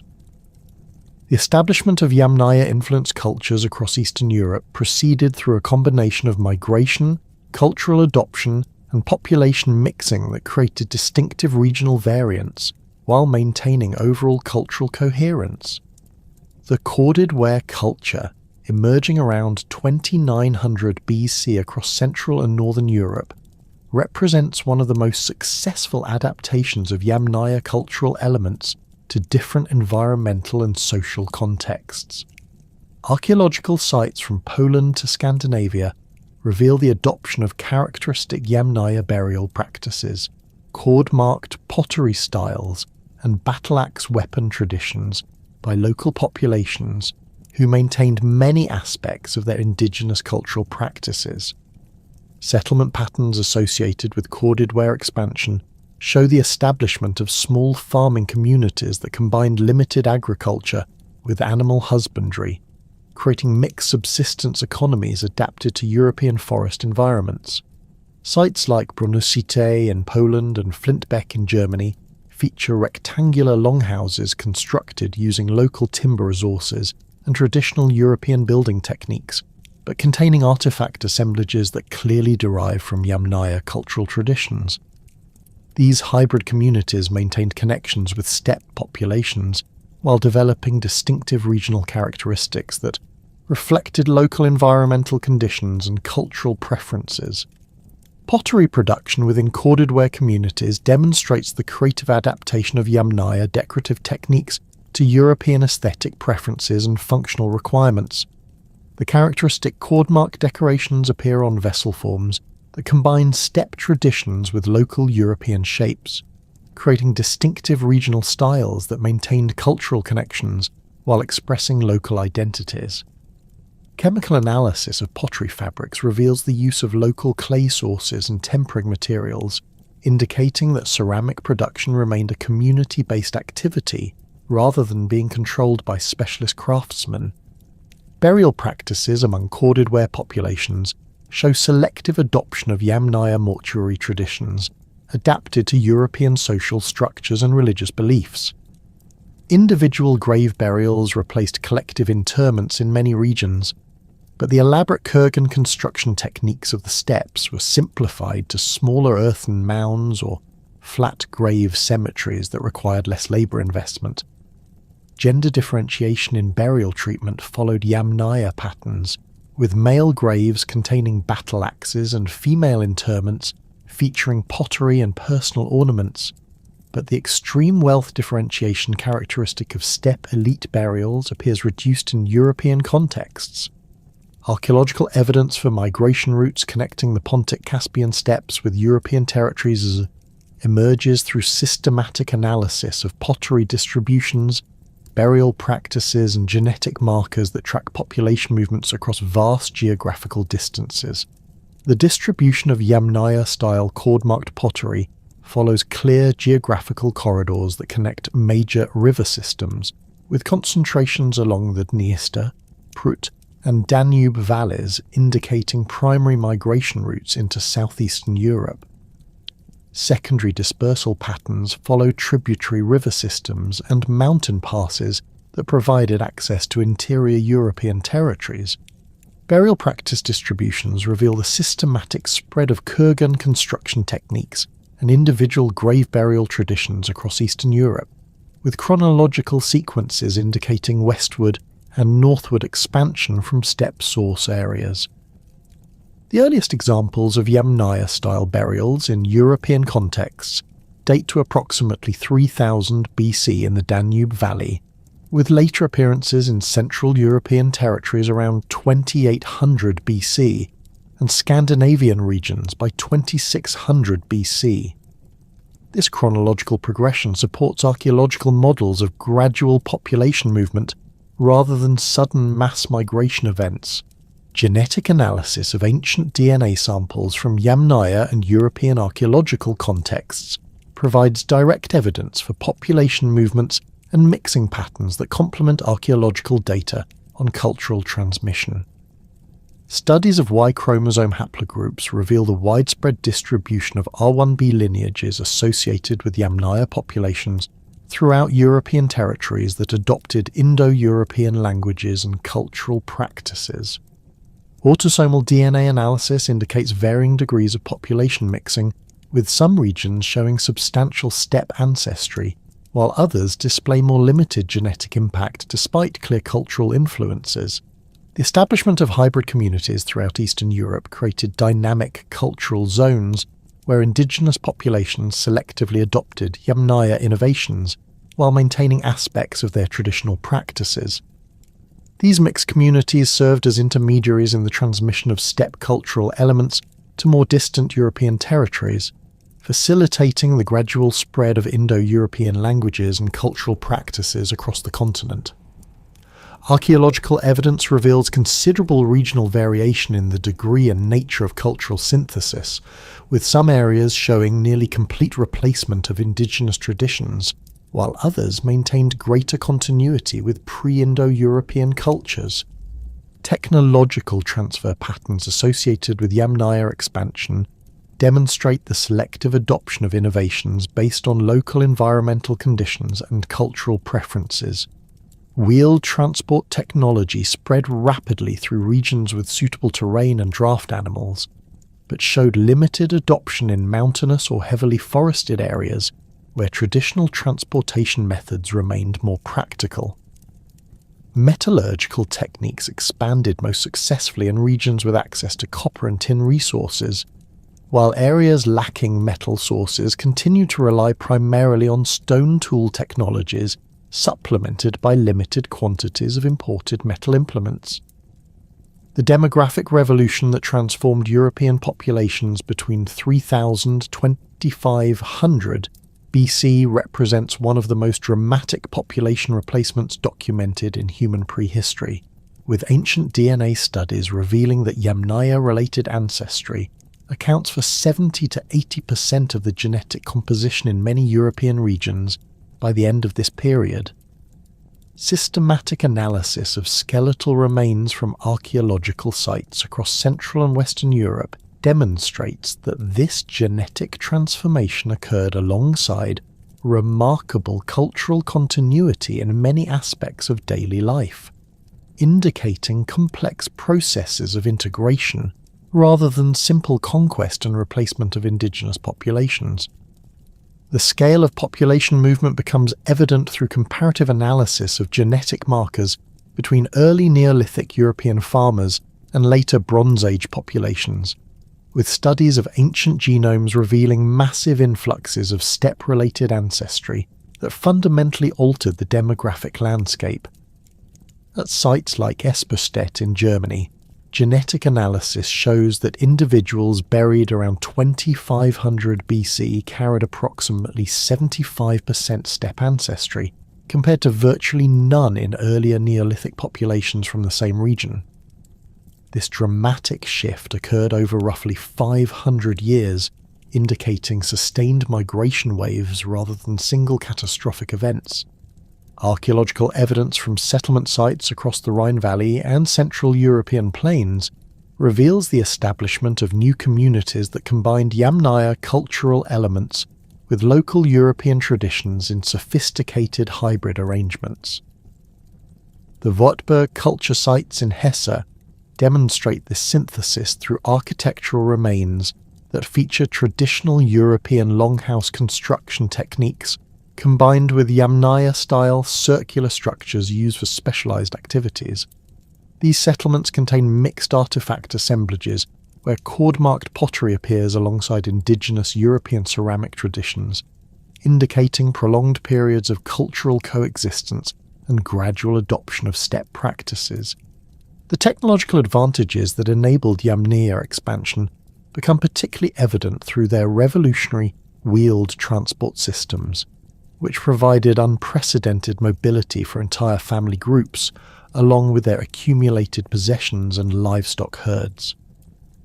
Archaeological excavations at Bronice in Poland have uncovered complete four-wheeled cart remains dating to 2800 BC, featuring solid wooden wheels measuring 65 centimeters in diameter and reinforced with iron bands that prevented cracking during long-distance travel.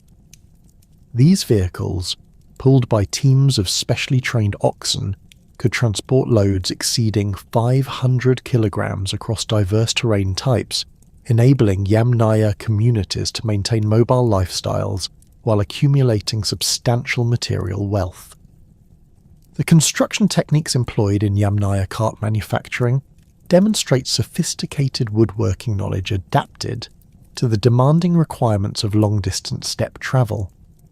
Wheel assemblies utilize tripartite construction methods with carefully fitted hub mechanisms that minimize friction through the application of animal fat lubricants and leather gaskets. The cart bodies featured flexible wooden platforms secured with leather lashings that absorbed shock while maintaining structural integrity over rough terrain. Canvas or leather covers supported by wooden hoops protected cargo from weather, while creating enclosed spaces for sleeping during extended journeys. Copper and early bronze metallurgy provided Yamnaya populations with significant technological advantages over European communities that still relied primarily on stone tool technologies.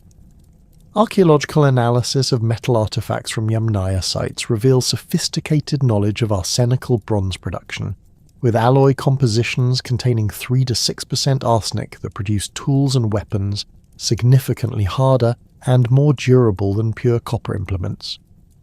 The standardization of metal tool forms across vast geographical distances indicates either centralized production centers or rapid knowledge transfer among specialized craftsmen who maintained quality standards through established technical traditions. The distinctive Yamnaya battle axes, characterized by their shaft-hole construction and carefully balanced proportions, required advanced casting techniques using complex multi-piece molds and precise temperature control during bronze working. These weapons combined functional effectiveness with symbolic significance, serving as markers of adult male status and warrior identity within communities that valued martial prowess. Archaeological evidence reveals that battle axe production involved substantial investments in both raw materials and skilled labour, with individual weapons requiring several days of work by experienced metal workers using specialised tools and facilities. Pastoral mobility strategies developed by Yamnaya populations created flexible economic systems that could exploit seasonal resources across vast territories while maintaining year-round productivity. Their sophisticated understanding of grassland ecology enabled the management of mixed herds containing cattle, sheep, goats and horses that utilized different grazing niches within steppe environments. Archaeological evidence from seasonal campsites reveals coordinated migration patterns covering distances of 300, 400 kilometers annually, with communities moving between winter shelters in protected river valleys and summer pastures on elevated plateaus. The integration of multiple livestock species created resilient pastoral systems capable of adapting to environmental variations and resource fluctuations that would have devastated single-species herding operations. Cattle provided milk, meat, and draft power while serving as the primary wealth storage mechanism within Yamnaya society. Sheep and goats contributed wool, additional dairy products, and meat from animals capable of exploiting marginal grazing areas unsuitable for larger livestock. Horses initially served as pack animals and occasional cart pullers, before gradually developing into riding mounts that revolutionized communication and warfare capabilities. The encounter between Yamnaya pastoralists and settled agricultural communities created complex interaction zones where different economic systems competed and eventually synthesized into new hybrid arrangements. Archaeological evidence from the Middle Danube region reveals the establishment of mixed communities that combined extensive animal husbandry with limited crop cultivation, creating more diversified subsistence strategies than either parent culture had practiced independently. These hybrid economies proved particularly successful in European environments that offered both suitable grazing areas and fertile soils for agricultural development. Settlement patterns in contact zones show the gradual transformation of European agricultural villages through the adoption of Yamnaya architectural elements and spatial organization principles. Sites like Vucedol in Croatia developed into major regional centers that controlled trade routes while incorporating both cultural traditions into their material assemblages. The site's elevated position overlooking the Danube River provided strategic advantages for monitoring river traffic while offering defensive positions against potential threats. Archaeological excavations reveal substantial fortification walls constructed using local stone resources but following design principles derived from steppe defensive traditions. The cultural exchange processes that occurred in these contact zones involved selective adoption of innovations based on practical advantages and cultural compatibility rather than wholesale replacement of indigenous traditions. European communities readily adopted Yamnaya metallurgical techniques and wheeled transport technology while maintaining many aspects of their traditional agricultural practices and settlement patterns. This selective adoption created distinctive regional cultures that combined elements from both traditions while developing unique characteristics adapted to local environmental conditions and social preferences. Linguistic evidence supports archaeological data indicating extensive bilingual periods during which Yamnaya migrants and indigenous European populations developed communication systems that facilitated trade relationships and intermarriage. Proto-Indo-European vocabulary related to agriculture shows clear borrowings from pre-Indo-European substrate languages, indicating that steppe pastoralists learned farming techniques from European communities while transmitting their own specialized knowledge of animal husbandry and metallurgy. These linguistic exchanges created the foundations for later European Indo-European languages that retained vocabulary elements from both cultural traditions. The establishment of new cultural complexes across European territories demonstrates the creative synthesis of Yamnaya innovations, with local traditions that produce distinctive regional variants while maintaining overall cultural coherence. The corded ware culture, emerging around 2900 BC and eventually spanning from the Rhine to the Volga, represents the most successful adaptation of Yamnaya cultural elements to European forest environments.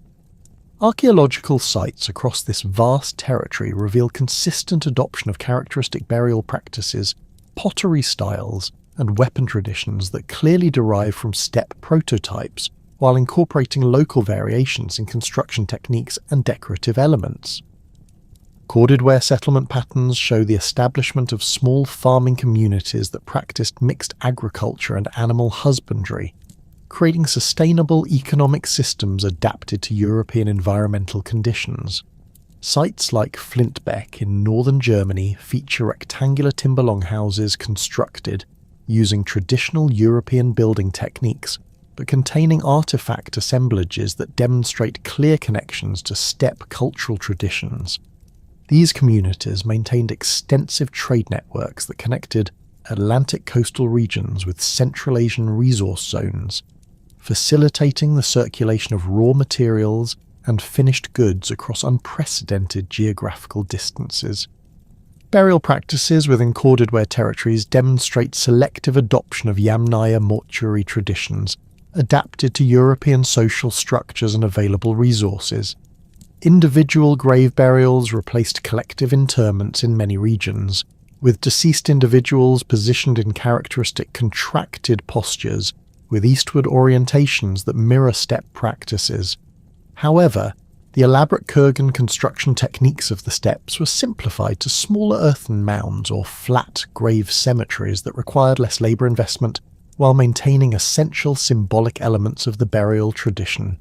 Gender differentiation in corded ware burial practices follows Yamnaya patterns, but shows adaptation to European social contexts, where women may have held different roles than in steppe societies.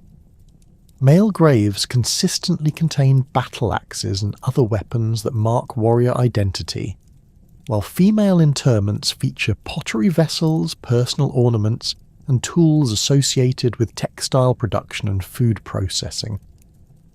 The quality and quantity of grave goods in female burials suggest that women maintained important economic roles within these hybrid communities, possibly controlling aspects of agricultural production and craft specialization. The bell beaker culture, developing slightly later around 2800 BC and eventually spreading from Iberia to Eastern Europe, represents another major regional variant influenced by Yamnaya expansion but adapted to different geographical and cultural contexts.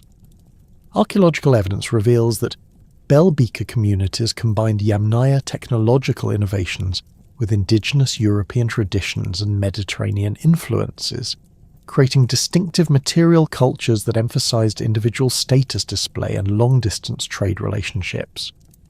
The characteristic bell-shaped pottery vessels that give this culture its name show sophisticated manufacturing techniques and standardized decorative elements that indicate specialized craft production and widespread cultural exchange.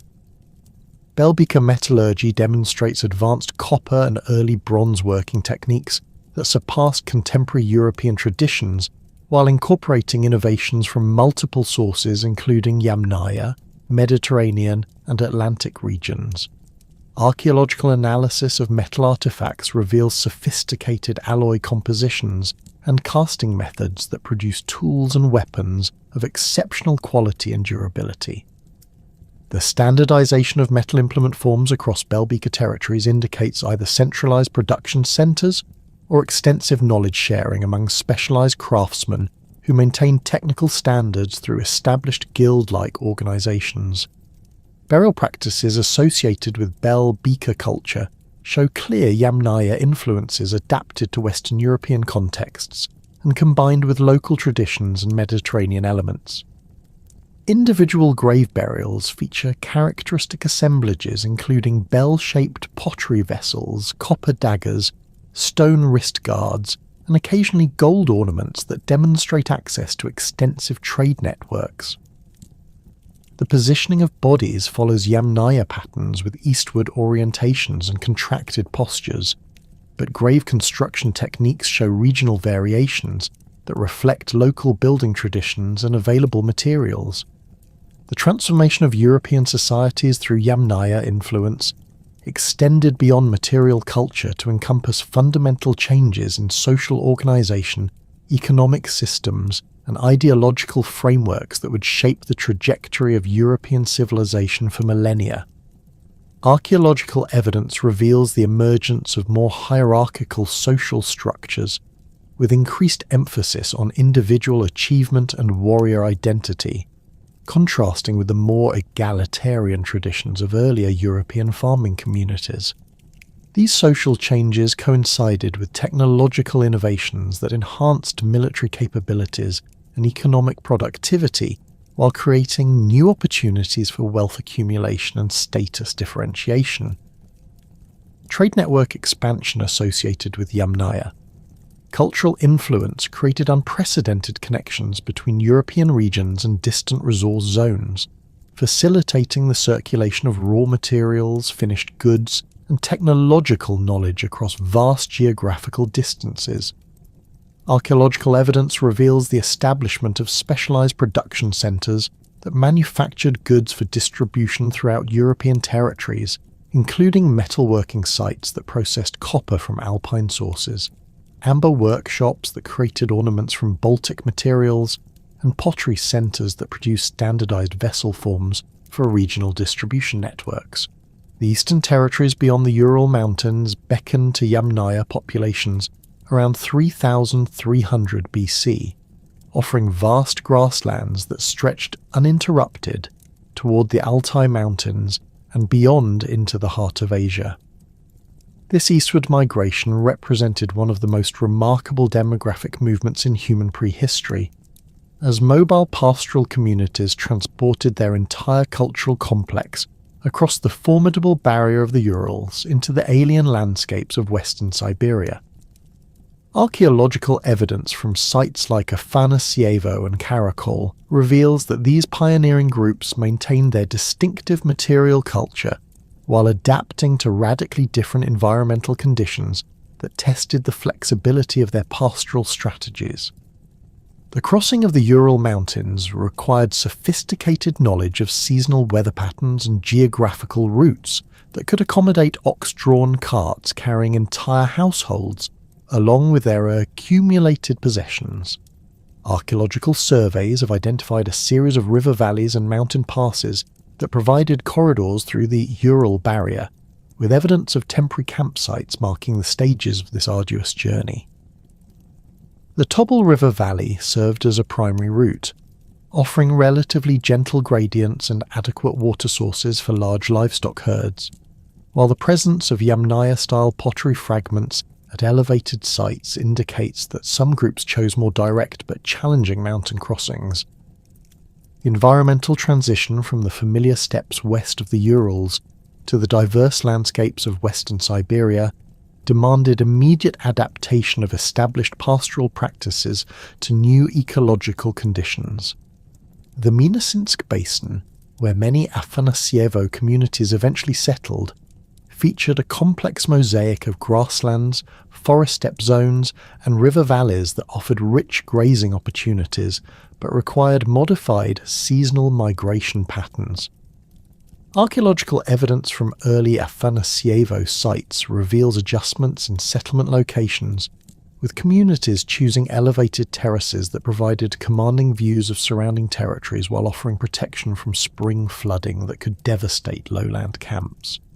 The climate zones encountered by eastward migrating Yamnaya populations differed significantly from their ancestral territories, with more extreme seasonal temperature variations and altered precipitation patterns that influenced vegetation growth and animal behaviour.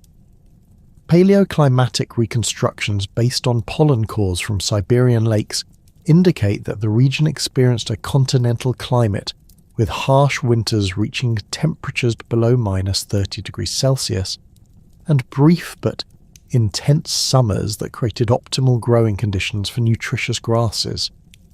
These extreme seasonal variations required modifications to traditional pastoral strategies, including the construction of more substantial winter shelters and the development of fodder storage systems for sustaining livestock during prolonged cold periods. Vegetation patterns in the Altai region presented both opportunities and challenges for pastoral communities accustomed to the relatively uniform grasslands of the Pontic-Caspian steppes. The presence of extensive coniferous forests provided timber resources for construction and fuel, but also created barriers to traditional mobility patterns that relied on open grassland corridors. Archaeological evidence from Afanasyevo sites reveals the selective use of forest clearings for seasonal grazing, while maintaining primary camps in open steppe areas that could accommodate larger livestock herds. The integration of forest resources into pastoral economies included the exploitation of wild game, the collection of edible plants, and the utilization of timber for improved cart construction and architectural applications. Water resource distribution in Siberian territories required adjustments to migration routes and seasonal camping strategies, as river systems followed different patterns than those familiar to Yamnaya populations. The Yenisei River and its tributaries provided reliable water sources throughout the year, but their geographical orientation created north-south corridors that differed from the east-west river systems of the western steppes. Archaeological evidence reveals that Afanasyevo communities established base camps along major rivers while developing satellite settlements that exploited seasonal water sources in upland areas during optimal grazing periods. The encounter with indigenous Siberian populations created complex interaction dynamics that influenced the development of distinctive Afanasyevo cultural characteristics. Archaeological evidence suggests that the region was sparsely populated by hunter-gatherer communities who possessed sophisticated knowledge of local environmental conditions and resource exploitation strategies. Rather than displacing these populations entirely, Afanasyevo communities appear to have established cooperative relationships that involved the exchange of pastoral products for local knowledge and specialized resources like high-quality stone materials and exotic minerals. Interaction patterns between Afanasyevo pastoralists and indigenous Siberian groups emerge through analysis of mixed artifact assemblages that combine characteristic Yamnaya cultural elements with local technological traditions. At sites like Karakol, excavations have revealed pottery assemblages that feature traditional cord-mark decorations applied to vessel forms influenced by local ceramic traditions. These hybrid pottery styles suggest extended periods of cultural contact during which different groups shared technological knowledge while maintaining distinct cultural identities. The development of distinctive regional material culture variants within Afanasyevo territories reflects both adaptation to local environmental conditions and selective adoption of indigenous technological innovations. Stone tool assemblages from Afanasyevo sites show the incorporation of local lithic materials and knapping techniques that produced implements better suited to Siberian conditions than traditional steppe tool forms. The use of high-quality jasper and chalcedony from Altai sources created tools with superior cutting edges and durability characteristics that enhance the efficiency of hide processing and other essential pastoral activities. Metallurgical practices among Afanasyevo populations demonstrate continuity with Yamnaya traditions, while incorporating innovations derived from local mineral resources and indigenous knowledge. The Altai region's rich copper deposits provided raw materials for continued bronze production, but the different ore compositions required modifications to traditional smelting techniques. Archaeological evidence from workshop sites reveals the development of new alloy compositions that incorporated local tin sources, creating bronze implements with improved hardness and corrosion resistance compared to earlier arsenical bronze technologies. Copper mining operations established by Afanasyevo communities in the Altai Mountains represent some of the earliest evidence of systematic mineral extraction in Siberia, with archaeological surveys revealing extensive networks of shallow pits and galleries that exploited surface ore deposits. These mining sites contain evidence of sophisticated ore processing techniques, including crushing stones, washing basins, and smelting furnaces that processed raw materials into ingots suitable for transport to distant metalworking centres. The scale of these operations indicates coordinated labour efforts involving multiple communities and suggests that copper production became a specialised economic activity within Afanasyevo society. Burial practices maintained fundamental Yamnaya characteristics, while incorporating regional variations that reflected local environmental conditions and cultural influences.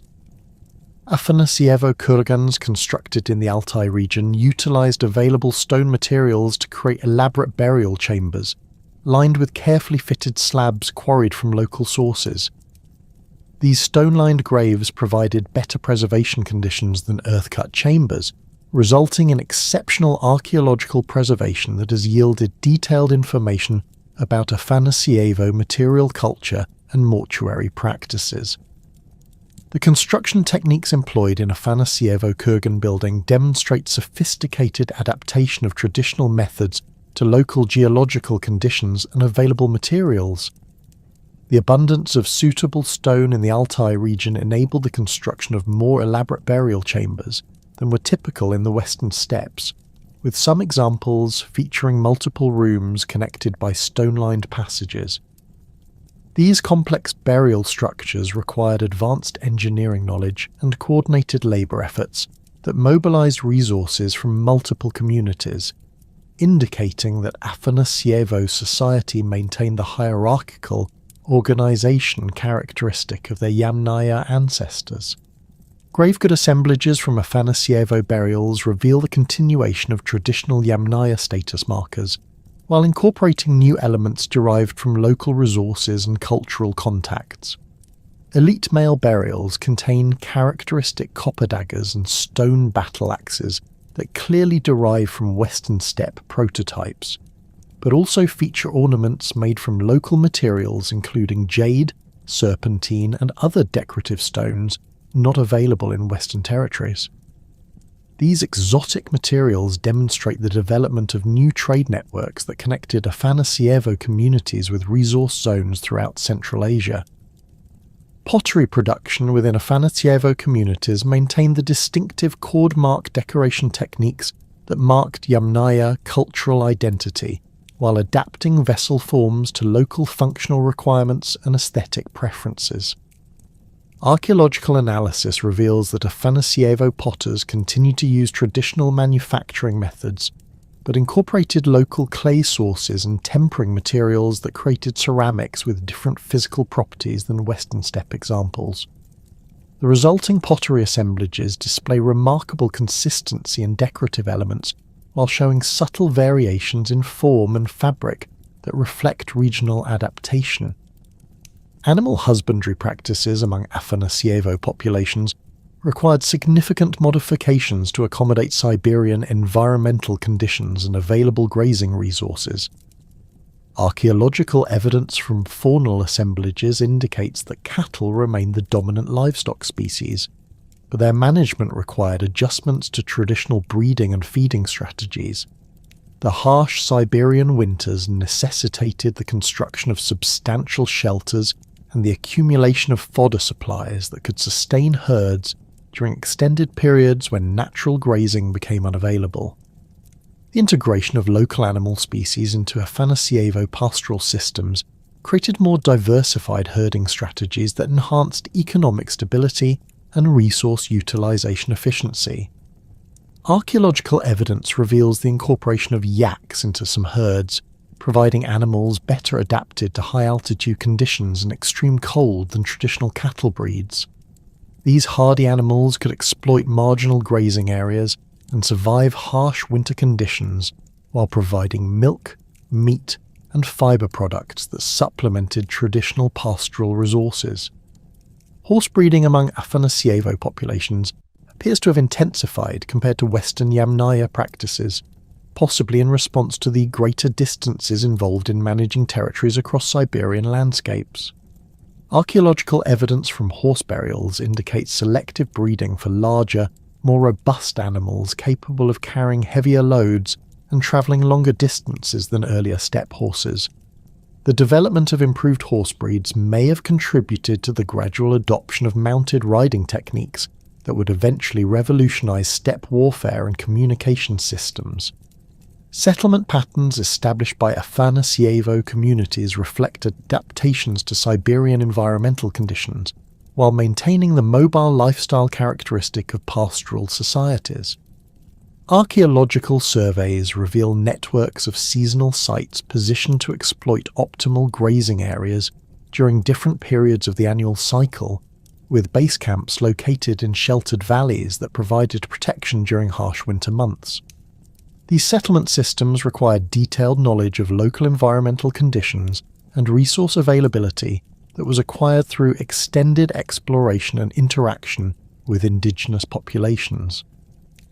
The establishment of long-distance trade connections linking Afanasyevo territories with both European and Central Asian cultural spheres created unprecedented exchange networks that facilitated the circulation of goods, technologies and ideas across vast geographical distances.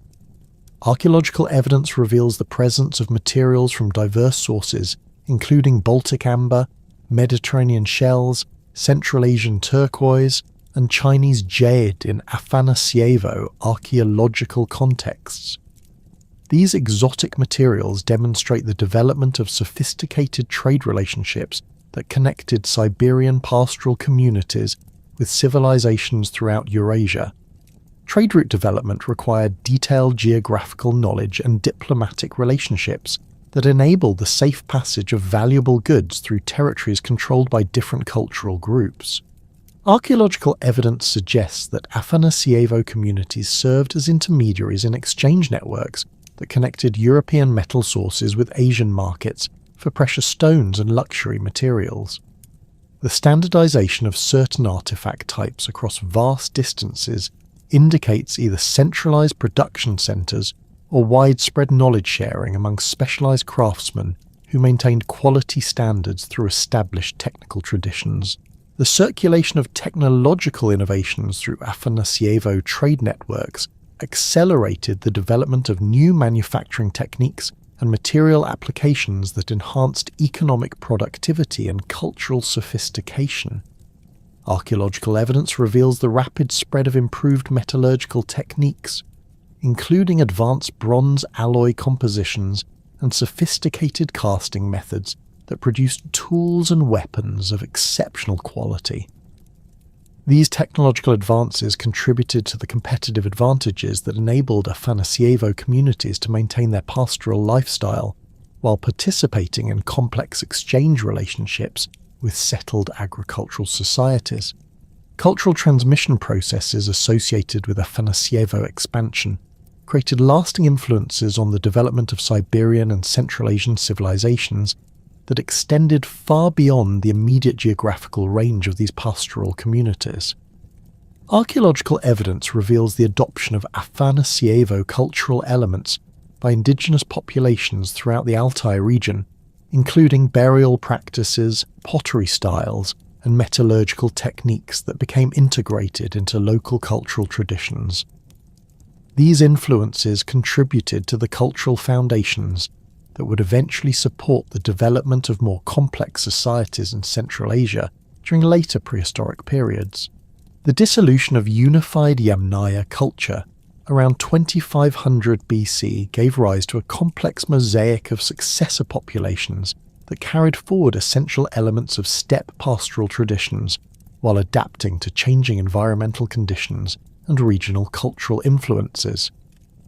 The catacomb culture, emerging across the lower Don and Volga regions between 2500 to 2000 BC, represents the most direct continuation of Yamnaya burial traditions. Yet archaeological evidence reveals significant modifications in mortuary architecture that reflect evolving religious beliefs and social organization. Excavations at sites like Verkhny Tarasov and Kalinovka have uncovered elaborate underground burial chambers accessed through vertical shafts, creating catacomb-like structures that required sophisticated engineering knowledge and substantial labor investment. These catacomb burial complexes demonstrate remarkable architectural sophistication, with chambers carved into lowest deposits reaching depths of 4 meters below surface level. The construction process involved excavating narrow entrance shafts measuring approximately 1 meter in diameter, followed by the careful hollowing of horizontal burial chambers that could accommodate multiple interments. Stone slabs quarried from distant sources sealed chamber entrances, while wooden supports prevented collapse during construction phases. The resulting underground spaces provided enhanced protection for burial goods and human remains, creating preservation conditions that have yielded exceptional archaeological assemblages containing organic materials rarely found in earlier Yamnaya contexts. Burial practices within catacomb culture contexts maintained fundamental Yamnaya elements while introducing innovations that suggest evolving spiritual concepts and social relationships. The characteristic eastward orientation of deceased individuals continued, but body positioning showed greater variation than earlier traditions, with some individuals placed in extended postures rather than the contracted positions typical of Yamnaya burials. Gravegood assemblages retained emphasis on copper and bronze weapons for male interments, but pottery styles evolved toward more elaborate decorative schemes featuring geometric patterns applied using stamp and incision techniques rather than simple cord marking methods. The catacomb culture's ceramic traditions reveal sophisticated pottery production techniques that surpassed earlier Yamnaya achievements in both decorative complexity and functional design. Vessels from sites like Manitskaya and Pervomaski feature intricate geometric patterns created through multiple decorative techniques applied in carefully planned sequences. These decorations included stamped motifs, incised lines, and applied cordons that created complex visual compositions requiring substantial skill and artistic planning. The standardization of decorative elements across different sites indicates either specialized pottery production centers or extensive knowledge sharing among craftsmen who maintain consistent aesthetic standards throughout catacomb territories. Technological innovations within catacomb metalworking traditions demonstrate continued advancement in bronze production techniques and tool design that built upon Yamnaya foundations, while incorporating new knowledge from expanding trade networks.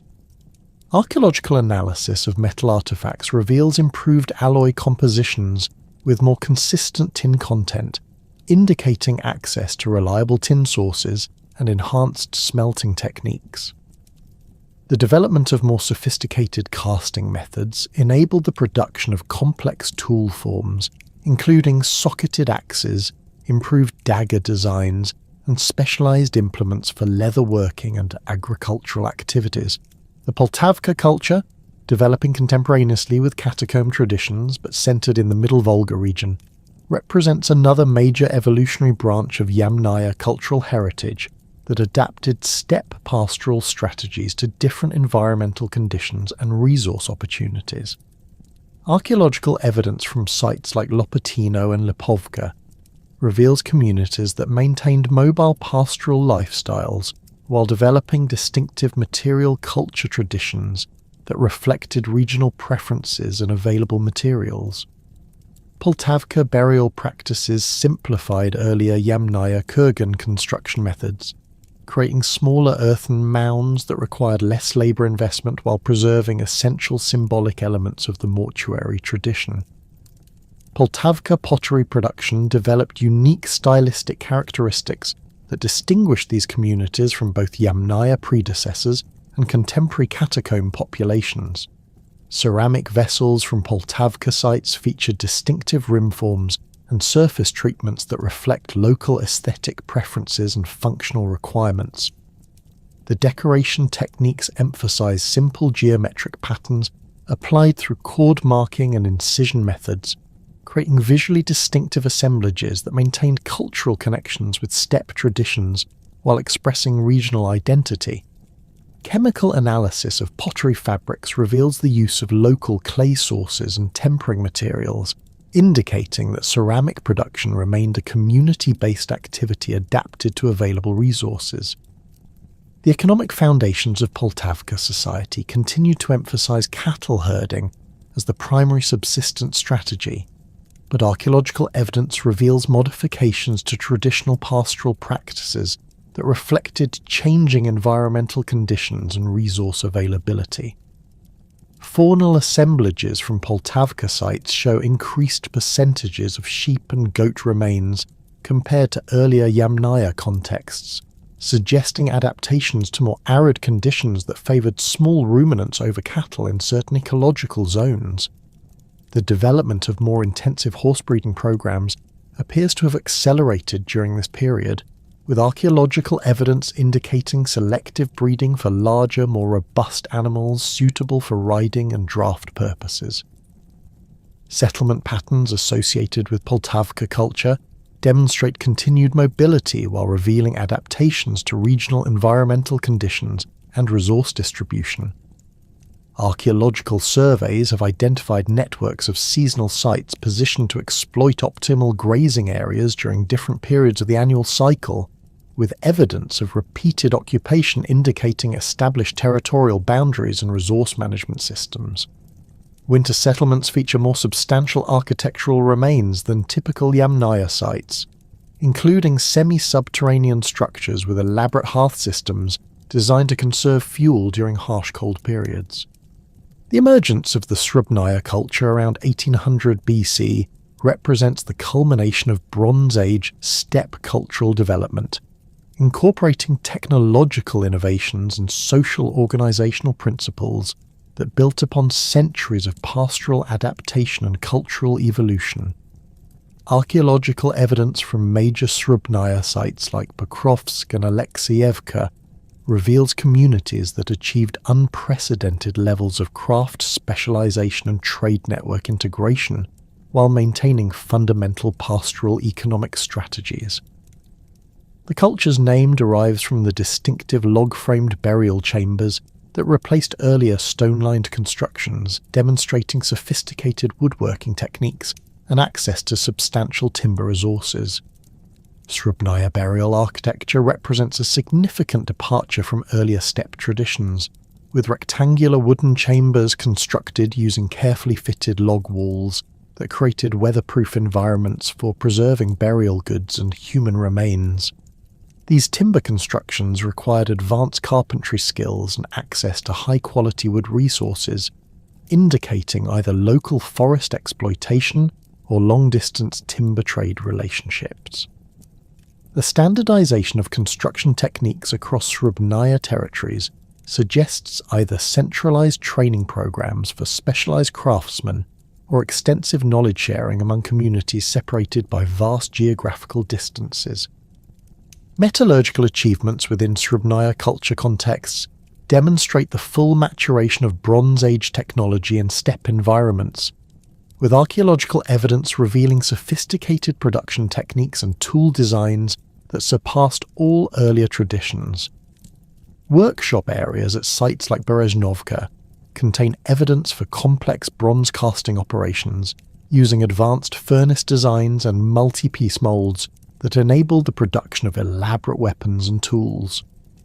The development of tin-bronze alloys with optimal composition ratios created implements with superior hardness and durability characteristics compared to earlier arsenical bronze technologies. The influence of Yamnaya cultural traditions on the development of Indo-European speaking peoples across Eurasia becomes evident through systematic analysis of linguistic, genetic, and archaeological evidence that traces cultural transmission processes over millennia of population movement and interaction. The Celtic populations of Western Europe preserve numerous cultural elements that derive ultimately from Yamnaya sources, including religious concepts related to sky worship, social organizational principles emphasizing warrior elites, and technological traditions in metallurgy and wheeled transport that can be traced through archaeological sequences connecting Atlantic regions with steppe origins. Archaeological evidence from Celtic territories reveals the persistence of burial practices and material culture elements that maintain clear connections to steppe traditions despite thousands of years of cultural evolution and regional adaptation. The emphasis on individual warrior burials with elaborate weapon assemblages reflects social organizational principles that originated in Yamnaya contexts, while the construction of monumental burial mounds demonstrates continuity with kurgan traditions adapted to European environmental conditions and available resources. Metalworking techniques employed by Celtic craftsmen show clear technological lineages connecting Atlantic bronze production with steppe metallurgical innovations transmitted through complex networks of cultural exchange and population movement. Germanic cultural traditions similarly preserve elements derived from Yamnaya sources, particularly in religious concepts and social organizational patterns that emphasize martial values and hierarchical structures based on individual achievement and warrior status. Archaeological evidence from Germanic territories reveals burial practices and settlement patterns that maintain connections with steppe traditions while incorporating regional adaptations and influences from neighboring cultural groups. The development of runic writing systems and mythological traditions shows clear Indo-European linguistic and conceptual foundations that ultimately derive from Proto-Indo-European cultural matrices preserved and transmitted by Yamnaya populations. Slavic cultural development demonstrates perhaps the most direct connections to steppe pastoral traditions, with archaeological evidence revealing continuous cultural transmission through populations that maintained territorial connections with original Yamnaya heartlands. Slavic burial practices, settlement patterns, and material culture traditions show clear evolutionary relationships with steppe predecessors, while linguistic evidence preserves extensive Proto-Indo-European vocabulary related to pastoral activities, social organization, and religious concepts.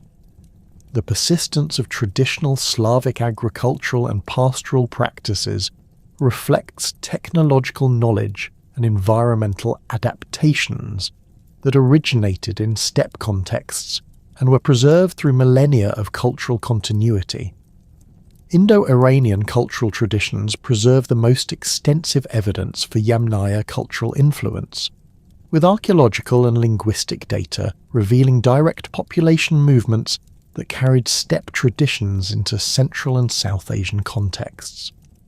The development of Vedic Sanskrit literature preserves detailed descriptions of pastoral lifestyles, religious practices, and social organizational principles that clearly derive from steppe origins, while archaeological evidence from sites like Sintashta and Arkheim demonstrates the persistence of characteristic material culture elements, including fortified settlements, chariot technology, and distinctive pottery traditions.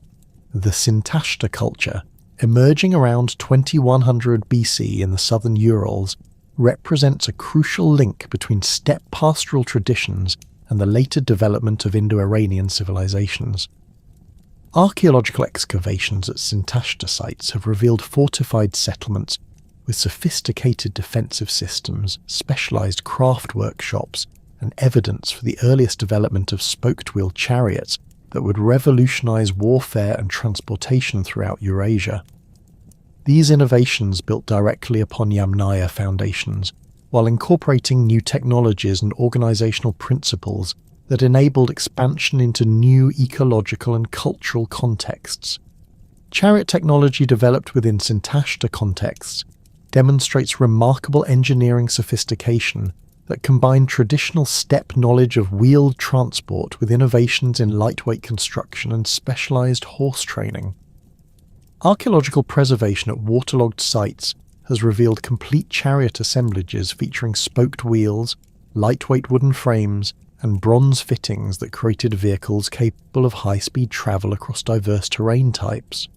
The development of specialized chariot horses required intensive breeding programs that produced animals with the speed, endurance, and temperament necessary for warfare and ceremonial applications. Genetic analysis of modern European populations reveals the persistent influence of Yamnaya ancestry throughout the continent, with autosomal DNA studies indicating that steppe-related genetic markers comprise 30 to 60% of contemporary European genomes, depending on geographical region and population history. The highest concentrations of Yamnaya-derived ancestry appear in northern and eastern European populations, particularly among Baltic and Slavic groups that maintained territorial connections with original steppe heartlands. Western European populations show lower, but still significant steppe ancestry percentages, reflecting the complex population mixing processes that occurred during Bronze Age cultural transformations.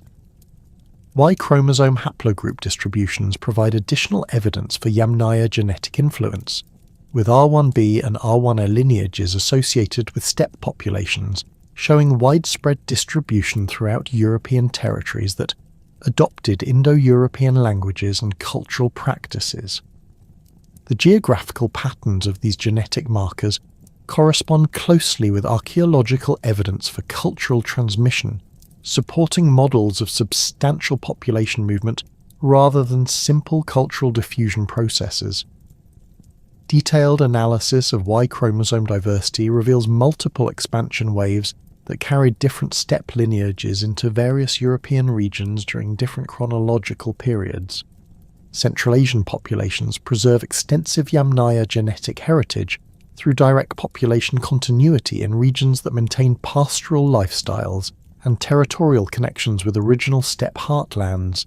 Genetic analysis of contemporary Kazakh, Kyrgyz, and other Central Asian groups reveals substantial steppe ancestry percentages that reflect thousands of years of cultural and genetic continuity with Yamnaya populations. These genetic patterns correspond with archaeological evidence for cultural continuity and linguistic relationships that connect modern Central Asian languages with Indo-European linguistic families. South Asian populations show more complex patterns of Yamnaya genetic influence that reflect the historical processes of Indo-Aryan expansion and cultural integration with indigenous populations. Genetic studies reveal varying degrees of steppe ancestry across different South Asian groups, with higher percentages among populations that speak Indo-European languages and maintain cultural traditions that show clear connections to steppe origins. The timing and patterns of genetic admixture correspond with archaeological evidence for cultural changes associated with Indo-Aryan expansion into the Indian subcontinent during the 2nd millennium BC. Archaeological continuities between Yamnaya traditions and later Indo-European cultures extend beyond burial practices to encompass settlement patterns, technological traditions, and material culture elements that demonstrate persistent cultural transmission across vast geographical and chronological distances. The emphasis on fortified hilltop settlements that characterized many later Indo-European societies reflects defensive strategies and territorial organization principles that originated in steppe contexts, where mobility and security concerns shaped community planning decisions. These settlement patterns adapted to local environmental conditions while maintaining fundamental organizational principles derived from pastoral origins. Material culture continuities include technological traditions in metallurgy, pottery production, and textile manufacturing that show clear evolutionary relationships connecting later Indo-European achievements with steppe innovations. The development of advanced bronze working techniques, distinctive pottery styles, and specialized textile production methods demonstrates the persistence of cultural knowledge transmitted through generations of craftsmen who maintain technical standards and aesthetic preferences derived from Yamnaya sources. These technological traditions provided competitive advantages that enabled Indo-European expansion and cultural dominance across diverse geographical and cultural contexts. The systematic investigation of Yamnaya culture began in the 1880s with Russian archaeologist Vasily Gorodtsov's excavations along the Don River, where he encountered the distinctive kurgan burial mounds that would eventually revolutionize understanding of European prehistory. Working with primitive tools and limited funding, Gorodtsov's team uncovered dozens of burial chambers containing skeletal remains positioned in characteristic contracted postures, accompanied by cord-marked pottery and copper implements that clearly differed from contemporary Neolithic cultures. His meticulous documentation of burial orientations, gravegood assemblages, and kurgan construction techniques established foundational methodologies that guided subsequent investigations across the Pontic-Caspian steppes for nearly a century. The early decades of the 20th century witnessed expanding archaeological investigations throughout the Soviet Union, with expeditions led by researchers like Mikhail Artamonov and Alexei Terenoshkin systematically documenting kurgan complexes across Ukraine, southern Russia, and Kazakhstan. These large-scale excavations, supported by state funding and employing teams of dozens of workers, uncovered thousands of Yamnaya burials that revealed the culture's vast geographical distribution and remarkable consistency in material traditions. The Berezhnovka cemetery excavations during the 1950s proved particularly significant, yielding over 200 individual burials that demonstrated sophisticated social hierarchies and extensive trade networks connecting steppe populations with the distant civilizations. Soviet archaeological methodology emphasized comprehensive site documentation and statistical analysis of artifact assemblages, creating detailed databases that enabled comparative studies across different regions and chronological periods. Researchers like Leo Klayan and Igor Diakonov developed systematic approaches to pottery analysis, metallurgical studies, and burial practice interpretation that established Yamnaya culture as a distinct archaeological entity with clear temporal and geographical boundaries. Their work identified diagnostic artifact types, settlement patterns, and cultural practices that distinguished Yamnaya populations from contemporary groups while revealing internal variations that reflected regional adaptations and chronological developments. The political isolation of Soviet archaeology during the Cold War period limited international collaboration but fostered intensive regional research programs that produced unprecedented detailed knowledge of steppe prehistory. Soviet archaeologists excavated hundreds of kurgan complexes using standardized methodologies that enabled systematic comparison of burial practices, artifact assemblages, and settlement patterns across vast territories. This comprehensive approach revealed the full scope of Yamnaya cultural influence while documenting the complex processes of cultural transmission and regional adaptation that characterized steppe societies during the 4th and 3rd millennia BC. Western archaeological interest in Yamnaya culture intensified during the 1960s and 1970s as researchers like Maria Gimbutas began incorporating Soviet discoveries into broader theoretical frameworks addressing Indo-European origins and European cultural development. Gimbutas's kurgan hypothesis synthesized archaeological evidence with linguistic reconstructions to argue that Yamnaya populations represented the ancestral Indo-Europeans, whose migrations transformed European societies during the Bronze Age. Her work sparked decades of scholarly debate while establishing kurgan burial traditions as crucial evidence for understanding prehistoric population movements and cultural change processes. The development of radiocarbon dating techniques during the 1960s revolutionized Yamnaya chronology by providing absolute dates for archaeological contexts that had previously relied on relative dating methods based on artifact typologies and stratigraphic relationships. Systematic radiocarbon dating programs revealed that Yamnaya culture emerged around 3500 BC and persisted until approximately 2500 BC, with regional variations in timing that reflected different environmental conditions and cultural influences. These chronological frameworks enabled more precise correlation with contemporary cultures and provided temporal contexts for understanding the processes of cultural development and population movement. Calibrated radiocarbon dates from major Yamnaya sites established detailed chronological sequences that reveal the culture's internal development and regional variations over nearly a millennium of cultural continuity.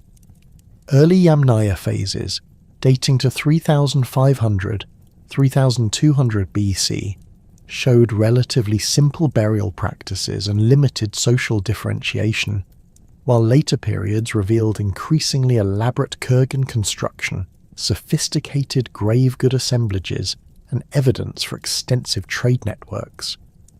These temporal patterns demonstrated that Yamnaya culture underwent significant internal development, rather than representing a static cultural tradition, with innovations in technology, social organization, and economic systems occurring throughout its existence. International collaborative research projects beginning in the 1990s brought together archaeologists from multiple countries to investigate Yamnaya sites, using advanced methodologies and theoretical approaches that transcended earlier national boundaries. The Steppe Roots project, coordinated by researchers from Germany, Russia, and Ukraine, employed standardized excavation techniques and analytical methods to investigate kurgan complexes across different regions while maintaining consistent documentation standards. These collaborative efforts produced comprehensive databases that enabled sophisticated statistical analyses of burial practices, artifact distributions, and settlement patterns across the entire Yamnaya cultural sphere. Multidisciplinary approaches developed during the late 20th century integrated archaeological evidence with paleo-environmental reconstructions, isotopic analyses, and technological studies that provided detailed insights into Yamnaya subsistence strategies, mobility patterns, and cultural practices. Pollen analysis from lake cores and archaeological contexts revealed the environmental conditions that influenced Yamnaya cultural development, while isotopic studies of human and animal remains provided direct evidence for dietary practices and seasonal migration patterns. These scientific approaches transformed understanding of Yamnaya society, from general cultural descriptions to detailed reconstructions of daily life, economic systems, and environmental adaptations. The application of ancient DNA analysis to Yamnaya skeletal remains beginning in the early 2000s created a scientific revolution that fundamentally transformed understanding of European prehistory and Indo-European origins. Initial mitochondrial DNA studies revealed genetic patterns that supported archaeological evidence for population movements, while subsequent whole genome analyses demonstrated the massive demographic impact of Yamnaya expansion across Europe and Asia. These genetic studies provided direct biological evidence for the population movements that had been inferred from archaeological and linguistic data, creating unprecedented opportunities for integrating different types of evidence to reconstruct prehistoric cultural processes. Breakthrough discoveries in ancient DNA extraction and analysis techniques enabled researchers to recover genetic material from Yamnaya skeletal remains dating back over 5,000 years, revealing detailed patterns of population structure, migration routes, and genetic admixture that occurred during prehistoric cultural expansions. The development of next-generation sequencing technologies and improved contamination control methods made it possible to analyze degraded ancient DNA samples that had previously been unsuitable for genetic analysis. These technical advances opened new research possibilities while establishing ancient DNA analysis as an essential component of archaeological investigation. Large-scale ancient DNA studies published during the 2010 era reveal the extraordinary genetic impact of Yamnaya expansion, with autosomal DNA analysis demonstrating that steppe-related ancestry comprises 30 to 70% of modern European genomes, depending on geographical region and population history.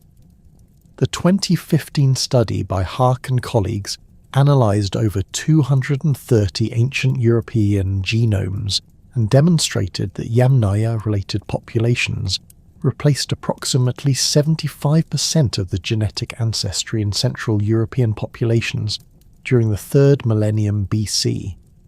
These findings provided direct biological evidence for massive population movements that had been hypothesized based on archaeological and linguistic evidence, but never directly demonstrated. Y chromosome analysis revealed the predominance of haplogroup R1b among Yamnaya males, with this genetic lineage showing widespread distribution throughout European populations that adopted Indo-European languages and cultural practices. Detailed phylogenetic analysis demonstrated that R1b diversification patterns corresponded closely with archaeological evidence for Yamnaya expansion routes and timing, providing independent genetic confirmation of population movement hypotheses. The geographical distribution of R1b subclades revealed multiple expansion waves that carried different Yamnaya lineages into various European regions during different chronological periods. Autosomal DNA analysis provided more detailed insights into population mixing processes, revealing that Yamnaya expansion involved substantial genetic admixture with indigenous European populations rather than simple replacement. These studies demonstrated that modern European populations represent complex mixtures of ancestral components, including Western hunter-gatherer, early European farmer, and Yamnaya steppe pastoralist, genetic elements in varying proportions.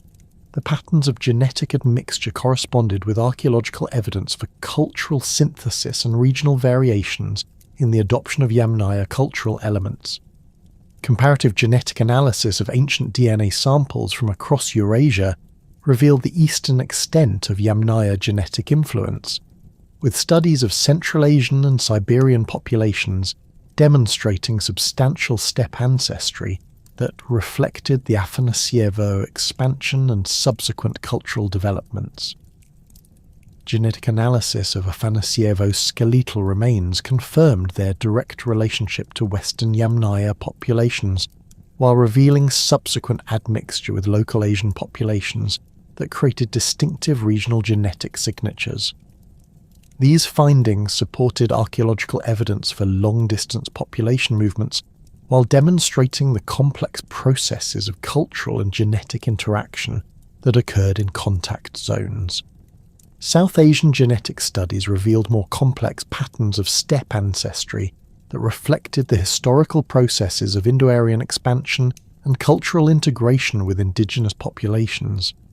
Ancient DNA analysis of skeletal remains from the Indus Valley and subsequent cultures demonstrated that steppe genetic influence appeared in South Asia around 2000 to 1500 BC, corresponding with archaeological evidence for cultural changes associated with Indo-Aryan expansion. The timing and patterns of genetic admixture provided crucial evidence for understanding the processes of Indo-European expansion into the Indian subcontinent. Linguistic synthesis supporting the steppe hypothesis gained substantial reinforcement from genetic discoveries that provided biological evidence for the population movements hypothesized by comparative linguistics and archaeological research. The correlation between genetic ancestry patterns and Indo-European language distributions created unprecedented opportunities for integrating biological and cultural evidence to reconstruct prehistoric population movements and cultural transmission processes. Phylogenetic analysis of Indo-European languages showed branching patterns that corresponded closely with genetic divergence patterns among populations carrying Yamnaya ancestry. Archaeological and linguistic evidence for wheeled transport technology provided crucial support for the steppe hypothesis by demonstrating that Proto-Indo-European speakers possessed the technological capabilities necessary for large-scale population movements. Reconstructed Proto-Indo-European vocabulary included detailed terminology for wheels, axles, and draft animals that corresponded precisely with archaeological evidence for Yamnaya transport innovations. The chronological correspondence between wheeled transport development and Indo-European linguistic divergence supported models of technology-enabled population expansion that transformed European and Asian societies. Metallurgical evidence supported linguistic reconstructions of Proto-Indo-European vocabulary related to copper and bronze working, with archaeological analysis revealing sophisticated metallurgical knowledge among Yamnaya populations that corresponded with reconstructed technical terminology. The standardization of metal tool forms across Yamnaya territories indicated either centralized production centers or extensive knowledge sharing among specialized craftsmen who maintained technical standards through established cultural traditions. These technological achievements provided competitive advantages that enabled Yamnaya expansion while creating the cultural foundations for later Indo-European metallurgical traditions. Contemporary debates regarding Yamnaya chronology continue to refine understanding of cultural development processes and regional variations within the broader cultural complex. Recent radiocarbon dating programs have revealed more precise temporal frameworks that distinguish between early Yamnaya phases characterized by relatively simple cultural expressions and later periods featuring elaborate social hierarchies and extensive trade networks. These chronological refinements enable more sophisticated analyses of cultural change processes while revealing the dynamic nature of Yamnaya society over nearly a millennium of cultural continuity. Migration pattern reconstructions based on integrated archaeological, genetic, and linguistic evidence continue to reveal new details about the routes, timing, and demographic scale of Yamnaya expansion across Eurasia. Recent studies have identified multiple expansion waves that carried different cultural and genetic elements into various regions during different chronological periods, creating complex patterns of cultural transmission and population mixing. These detailed reconstructions provide insights into the mechanisms of prehistoric cultural change while demonstrating the sophisticated organizational capabilities of Yamnaya societies. Ongoing research questions address fundamental issues regarding the social organization, economic systems, and cultural practices that enabled Yamnaya expansion, while investigating the long-term consequences of these prehistoric population movements for later historical developments. Current research programs employ increasingly sophisticated analytical techniques, including proteomics, isotopic analysis, and computational modelling to investigate aspects of Yamnaya society that remain poorly understood through traditional archaeological approaches. These multidisciplinary investigations continue to reveal new aspects of Yamnaya culture, while refining theoretical models of prehistoric cultural change. The cultural impact of Yamnaya expansion on world history extends far beyond their immediate geographical and chronological boundaries, with their innovations in transportation, metallurgy, and social organization providing foundations for later civilizational developments throughout Eurasia. The wheeled transport technology pioneered by Yamnaya populations enabled subsequent cultural expansions and trade network developments that connected distant regions while facilitating the circulation of goods, technologies, and ideas across unprecedented geographical distances. Their metallurgical innovations contributed to the technological foundations that supported Bronze Age civilizations throughout Europe and Asia. Social organisational principles developed within Yamnaya society, particularly emphasis on individual achievement and warrior identity, influenced the development of hierarchical societies throughout the Indo-European world, while providing cultural frameworks that supported military expansion and territorial conquest. These social innovations created competitive advantages that enabled Indo-European speakers to establish dominant positions in many regions while transmitting cultural values that emphasized martial prowess and individual status achievement. The persistence of these cultural elements through millennia of historical development demonstrates the lasting influence of Yamnaya social innovations. The Yamnaya culture represents one of the most significant cultural phenomena in human prehistory, whose innovations in technology, social organization, and economic systems created the foundations for Indo-European expansion across Eurasia. Their development of mobile pastoral societies capable of exploiting vast steppe territories while maintaining sophisticated material cultures enabled population movements that transformed the demographic and cultural landscape of Europe and Asia.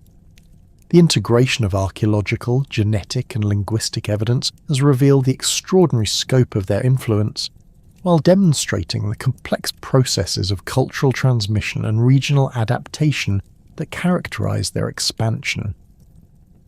Modern scientific investigations continue to refine understanding of Yamnaya society, while revealing new aspects of their cultural achievements and historical significance. The application of advanced analytical techniques to archaeological materials provides increasingly detailed insights into daily life, economic systems, and social relationships within Yamnaya communities, while demonstrating their sophisticated adaptation to steppe environments. These ongoing discoveries ensure that our understanding of Yamnaya culture will continue to evolve as new evidence emerges and analytical techniques advance. The legacy of Yamnaya culture extends through thousands of years of subsequent historical development, with their genetic, linguistic, and cultural contributions forming essential components of European and Asian civilizations. Their innovations in transportation, metallurgy, and social organization provided technological and organizational foundations that supported the development of complex societies throughout the Indo-European world. The study of Yamnaya culture thus provides crucial insights not only into prehistoric cultural development, but also into the deep historical roots of modern Eurasian civilizations, making their investigation essential for understanding the broad patterns of human cultural evolution and the formation of the contemporary world.